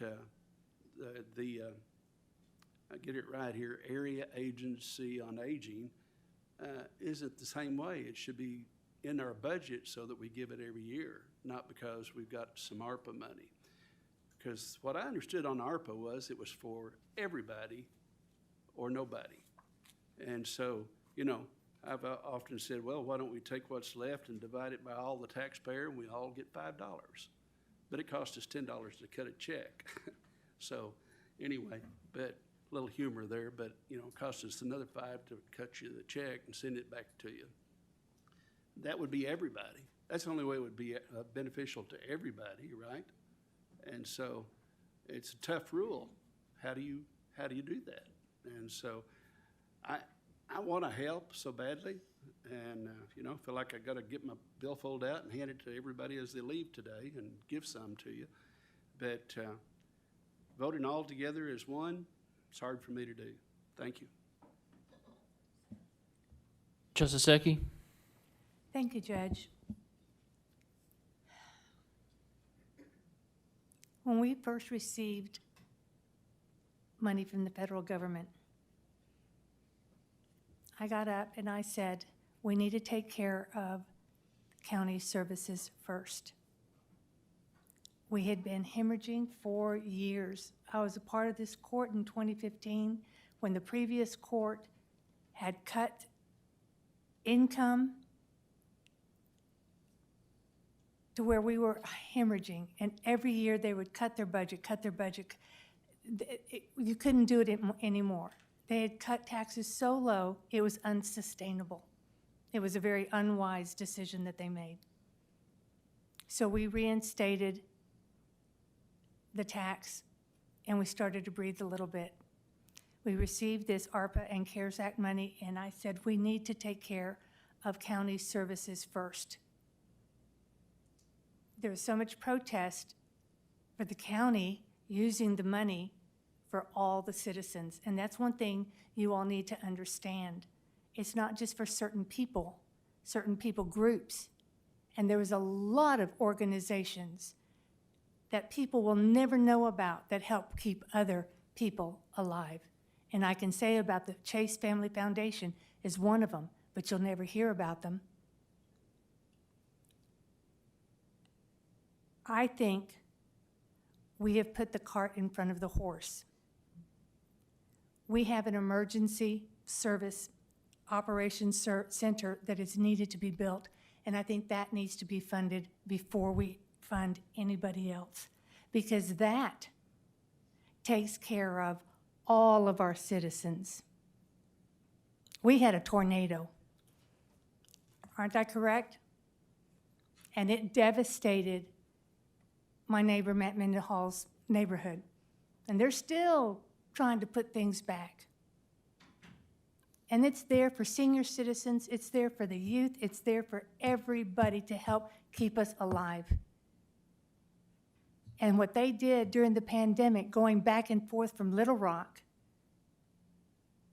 because they didn't have a place. We need to take care of that first. Let's see how much that's going to cost. Let's get that figure, and then let's individually come before this court and ask on your own merits. And I'm talking about Magdalene Serenity Home. On your own merits, and not get lumped together. I am not in favor of this. I will vote against this because, number one, we're not taking care of all of our citizens by doing that. The Northwest Arkansas Food Bank already said that they're going to get this $100,000 and distribute it to other organizations. Wait a minute. Where's the auditing and accountability to that? So, my other point is, we have no legal obligation to pass this.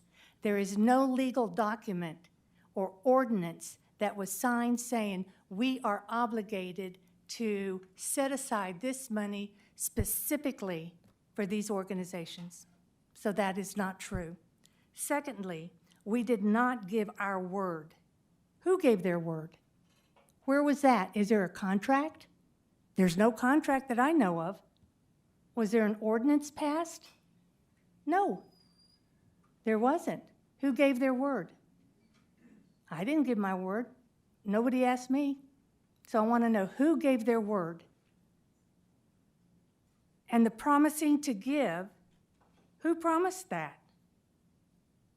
I don't think we did. I think there was a discussion, and that was all, a discussion.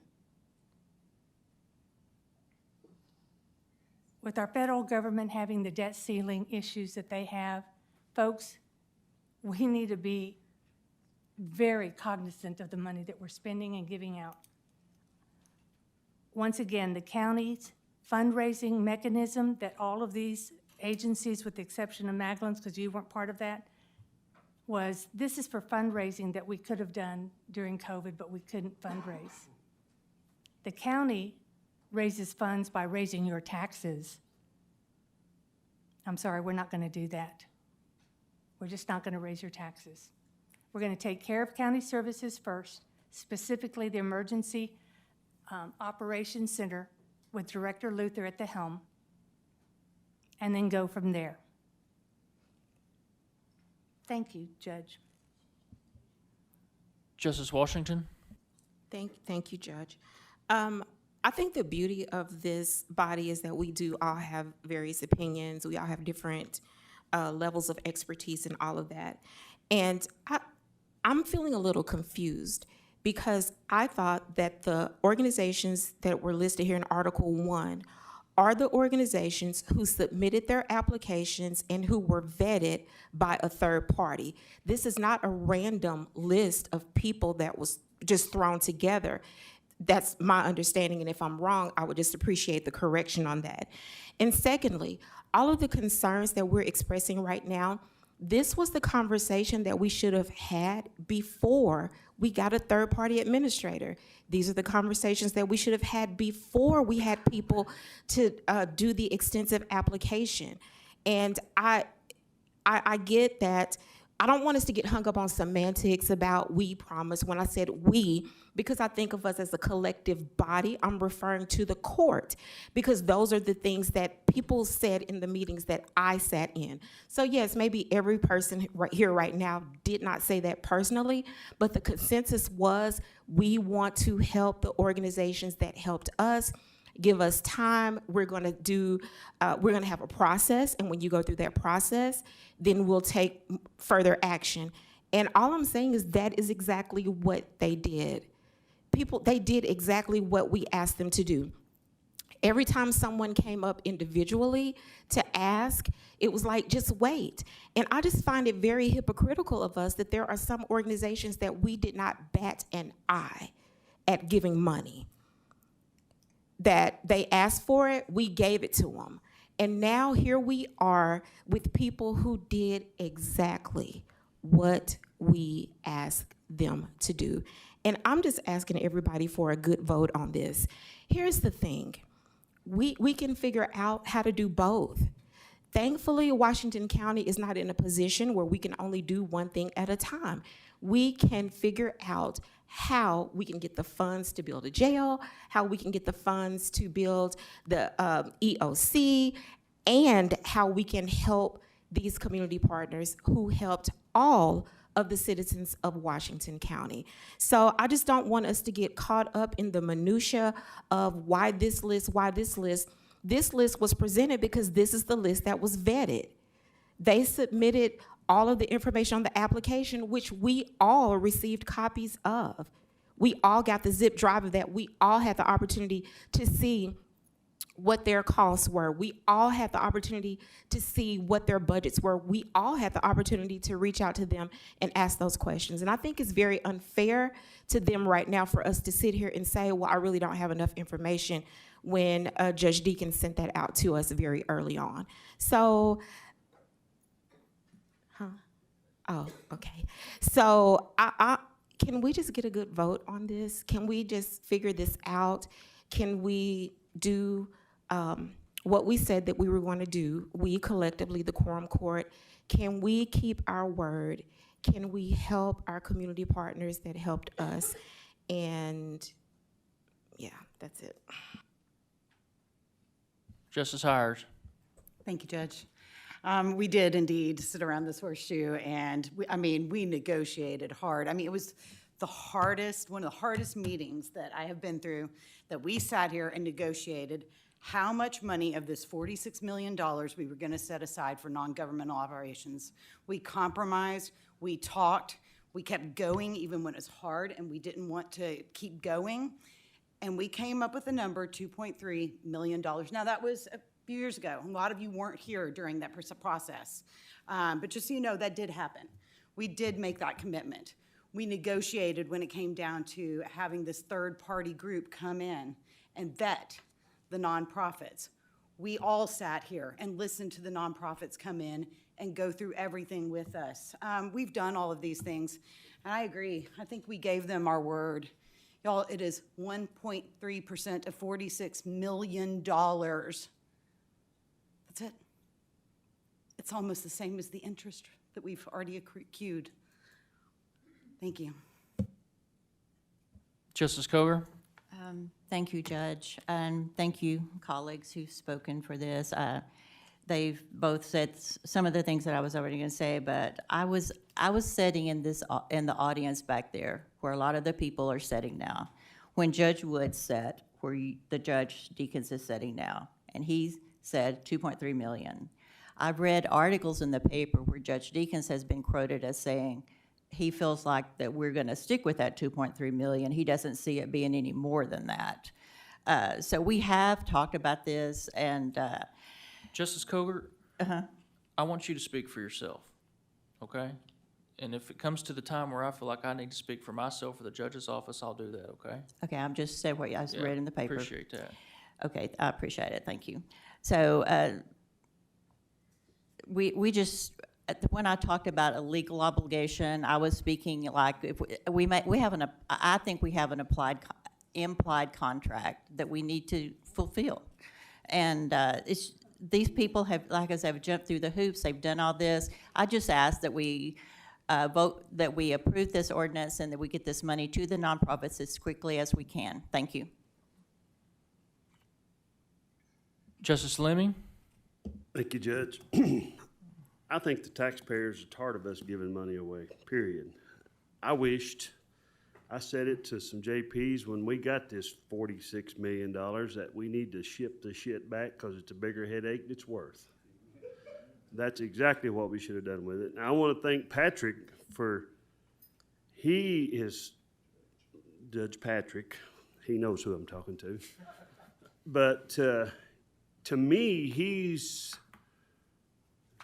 the last administration said a lot of stuff, said a lot of crap that never happened. And if y'all sat here and thought that's what he said meant, y'all should have wrote a damn check then. Not wait 5 months later and try to come up with some stories. This administration, as far as I'm concerned, has done a lot better than the last one ever thought about doing. And we didn't get to be involved in the last portions of money that was given away. We heard about it 3 weeks later after it was already done. And there's a lot of money that Joseph Woods give out that none of y'all ever spoke a word about how much housing got, how much this person got, how much went over here and how much went over there. I'm here to govern for the majority of the people of Washington County. And the majority of the people I talk to is tired of working their ass off and giving their money away. And that's what we're sitting up here doing. And we need to quit. You think about it. I mean, I wrote a big check to the government in taxes, and it just made me sick. And I don't like doing it. And then I don't like to see stuff wasted. And that's what we're doing. These groups, I'd like to give every one of them a bunch of money. But hey, when I was a fire chief, volunteer fireman, 46 years, if the community give me money, I didn't give it to people. I used it for the fire department, what it was for. And that's what we need to be doing here. This ARPA money is to help the majority of the people of the community of Washington County, and we need to use it that way. Thank you. Justice Lyons? Thank you, Judge. I'd like to make a motion, we call the question. I have a motion to call the question by Justice Lyons, a second by Justice Simons. All those in favor? Those opposed? With that, I have a motion to pass item number 21 by Justice Coger, second by Justice Hires. Public comments. 12-minute public comments limited to 3 minutes per person. Please state your name again for the record. Sure, Chase Gibson. So a few things just that have come up in this conversation. I'm a low tax guy. I mean, I love low taxes, but I think in the context of this conversation that some things are being misrepresented in the sense that there was not an additional tax put on Washington County residents for the ARPA money. And so to imply that we collected tax money from Washington County residents and they incurred an additional tax burden and by you giving this money to these NGOs that they're incurring an additional tax burden is false. So we did not pass some sort of tax that generated this money, and then now we're talking about handing out that money. So a couple of things: public safety. During COVID, I can think nothing safer in terms of people than people being able to eat or people being able to go to an essential doctor's appointment. So, I mean, them dying at home to me would be the greatest risk of public safety that could have been occurred in 2020. So I think if we're talking about using that for public safety, I'm not trying to appeal to anyone's emotional side. This was a process that you guys set up and that you guys reached out to us and said, hey, we have set aside this money for NGOs. And we said, okay, great. I mean, so it was sent to us, in fact. And so what we did was we said, okay. And so we came and we followed the process, and we went through the process, and we followed the process. And so there's certainly not any kind of like, we're trying to get some sort of knee-jerk reaction. We just went through the process that we were told that this money had been set aside. So if that's not somebody's word, I don't know what it is then. But so we were told that money had been set aside, and so we went through the process. We applied for the money, and in terms of when it stops, I mean, it stops now. You set up the process, so we followed the process, and so I know that was a concern. Like, when does this end? Well, it ends now. I mean, whether you decide to give the money or not, that's the money that you had set aside, and so that's when the process ends. So there's not going to be us coming back a month from now asking for more money or anything like that. I think that was all the points I had. So, and you're spending taxpayers' money either way. I mean, so you're going to spend the $46.5 million on something, so you're spending taxpayers' money either way. So, obviously, we can't put it out to vote to see if they would rather have an emergency operations center or whether they would rather that money go. So, trying to ascertain what they think or where they would prefer that it goes, it's being spent either way. So we're not saving money and returning it back to taxpayers and dividing it up amongst the people who have paid.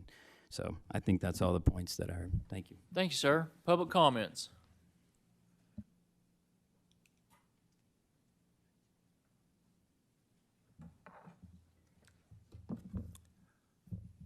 My name is Roy Reinhardt. I live in Lincoln. I lived in Cane Hill for 50 years on the farm. I sit here in awe of you ladies and gentlemen who control this county. I appreciate you. I'm not employed by the senior center in Lincoln, but I've been going there ever since it was in a house right across the street from the old Lucan Buell Funeral Home in Lincoln. If y'all know where it's in Prairie Grove now, but I've been going to a senior center for a long time, and I appreciate it. It gives the older people an opportunity to live their retired life good. We have bingo, and we have card games, and we have good meals, and we appreciate it. And the folks, like one of the ladies said earlier today, some of the folks out that take Meals on Wheels see only that person that day. And sometimes the folks that deliver them can't hardly get away from them because they just want to visit with them. They just want somebody to talk to. I appreciate y'all. Thank you, sir. Public comments.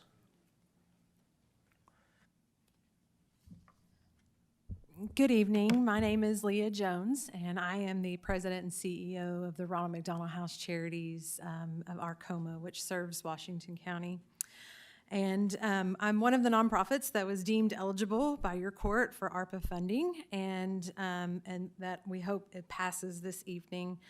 I would like to, I had a whole speech planned out with emotional appeal, of course, and but I may still share that. But I did want to hit on a couple of things. But as to my colleague's point, this application process was brought to us by you all. We came, we didn't expect this money. We didn't increase taxes or expect a tax increase, but this was something that was brought to us, and we just took the opportunity. And we're talking about wasting taxpayers' dollars. I think about the $35,000 that was spent to hire the third party to vet us all. What about that money? That money will be just completely, I guess, irrelevant because we've all been vetted. And now where's that money is probably a fraction of what some of these nonprofits are asking for, or the opposite. So I want to be clear about a couple of things with our application process. I think there was some confusion that we were not able to fundraise during the pandemic. That is false. Our efforts to fundraise never stopped. However, many nonprofits, 75% of the nonprofits across the nation, experienced great hits during that time. And the grants such as this are helping us to recover from that. And our organization, though, never stopped doing what we do best, which is serving the residents of Washington County. As with all medical events during the pandemic, mothers were not allowed to have support with them while they were giving birth to their children. Some weren't even allowed to have their partners, their husbands, their spouses in the room while they were giving birth.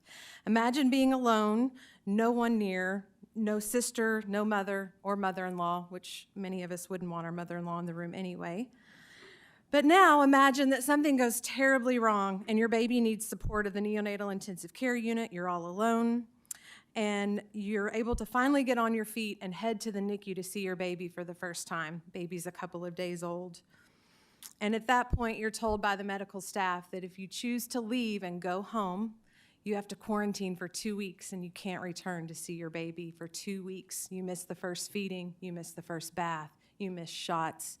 Imagine how that must feel. So Ronald McDonald House, we intervened and we offered those mothers a place to stay so they didn't have to make that really difficult choice to leave their baby in the NICU fighting for its life, and also receiving that really critical care that the neonatologists are trying to help provide. So Thank you, ma'am. There's my Time's emotional expired. appeal and my other appeal as well. Thank you. Public comments. Good evening. I'm Pat Schramm. I'm on the Board of Directors of Magdalene Serenity House, and I appreciate all of you and all of the community members and representatives of the nonprofits for speaking so openly about the concerns that you feel in funding this, as well as the support of the community that all these valuable nonprofits provided throughout the pandemic. I know from watching our executive director present to you on numerous occasions throughout this funding request process, we received a request for proposals from this court. It was clearly communicated through the media and through the communication from this court that this money had been allocated and would be distributed this way. I recognize the struggles you're all dealing with, but it seems as if the work that our nonprofit, others have done through the pandemic and through supporting the most vulnerable members of our community through that pandemic, that was the intention of the court when that decision was made. And I've been in nonprofit work since the 80s, and I have received in various organizations quite a bit of funding from the Washington County Quorum Court. So it is not unprecedented for this court to support the community organizations, non-governmental community organizations, which are providing services to our most vulnerable members in the community. During COVID, homeless people coming out of jail who had no place to go, the population we typically serve, they would end up back in jail. This community would be paying for those services. And I think a lot of the other services provided to our elderly community, the Meals on Wheels, a lot of folks would have died in their homes if they did not have the kind of constant support that many of these nonprofits have provided through that crisis that our community and our whole country experienced. I appreciate so much your consideration. You're looking beyond just this shift in what this particular assembly of the court might be feeling is the appropriate way, and really look back at what the court had reached out to the community to offer. Thank when you. it was brought to us. Thank you. Public comments. We have 1 minute left. Justice Hires? Yes, I'd like to make a motion to extend public comment time to allow the people that are in line right now to have their 3 minutes each. Thank you. Okay. I have a motion to suspend the rules and extend public comment for 12 minutes. Motion made by Justice Hires, second by Justice Lyons. All those in favor? Aye. Those opposed? Thank you. Thank you, ma'am. Will you state your name for the record? Yes. Hello, by the way, and I'm Joyce Lackey. I'm 72 years old, and I go to a senior center. I've had cancer, and there was a time when they had to bring the meals to me because I was homebound, and I know that we need this. I may step on some toes, but here I go. I'm going to go back to the Indians. There was a time when they promised the Indians some allotment money. Well, guess what? They didn't get it. You know what they done? They built a park. Can I ask questions? Oh, No, ma'am. This is your opportunity to address the court. okay. And anyway, they did not get their allotments. The administration, I guess is what they would be called, decided to build a park. And this is a small town, and I don't know how often they'll use that park. And I'll say this, I wonder how many people will use this emergency center that live way out in rural areas.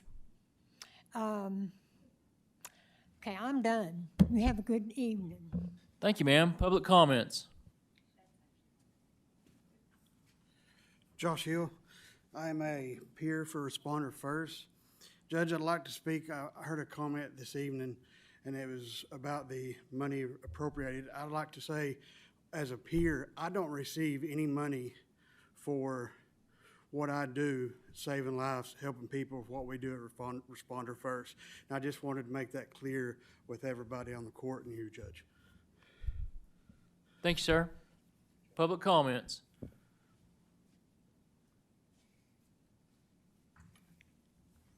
Thank you, Judge Deakins, court. My name is Rick Bailey. I'm the secretary of the Fayetteville Lions Club. And in my 74 years, I have never found anything that resembles free money. It always comes from somewhere. The Fayetteville Lions Club, in reference to Justice Dennis's question, Fayetteville Lions Club has no administrative expenses. The money we collect from the public goes to the public. It goes to our charity account. It's a 501c3. We are funded, our officers, our club is run by the donations we provide and our dues and donations we collect. We were not able to collect do our fundraising, most of our fundraising for the 2 main years of the COVID crisis, and that's what I based the application on for the ARPA funds. I thank the Quorum Court for your dedication to Washington County. Whether we all agree or not, it's been a long night, and I thank you for listening to me. Thank you, sir. With that, we have a motion to pass item number 21. Motion made by Justice Coger, second by Justice Hires. Ms. Myra, will you please call a roll?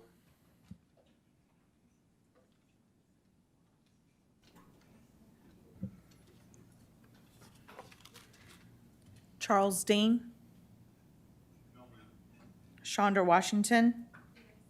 Beth Koger. Robert Dennis. Suki Hires. Evelyn Rio Stafford. Willie Lemming. Gary Ricker. Butch Pond. Coleman Taylor. David Wilson. Sean Simons. Kyle Lyons. Lisa Ecke.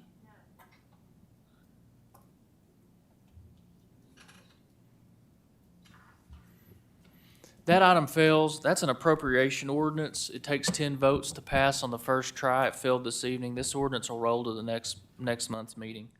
With that, the committee reports are in your packet. I appreciate everybody for their hard work tonight, and we're adjourned.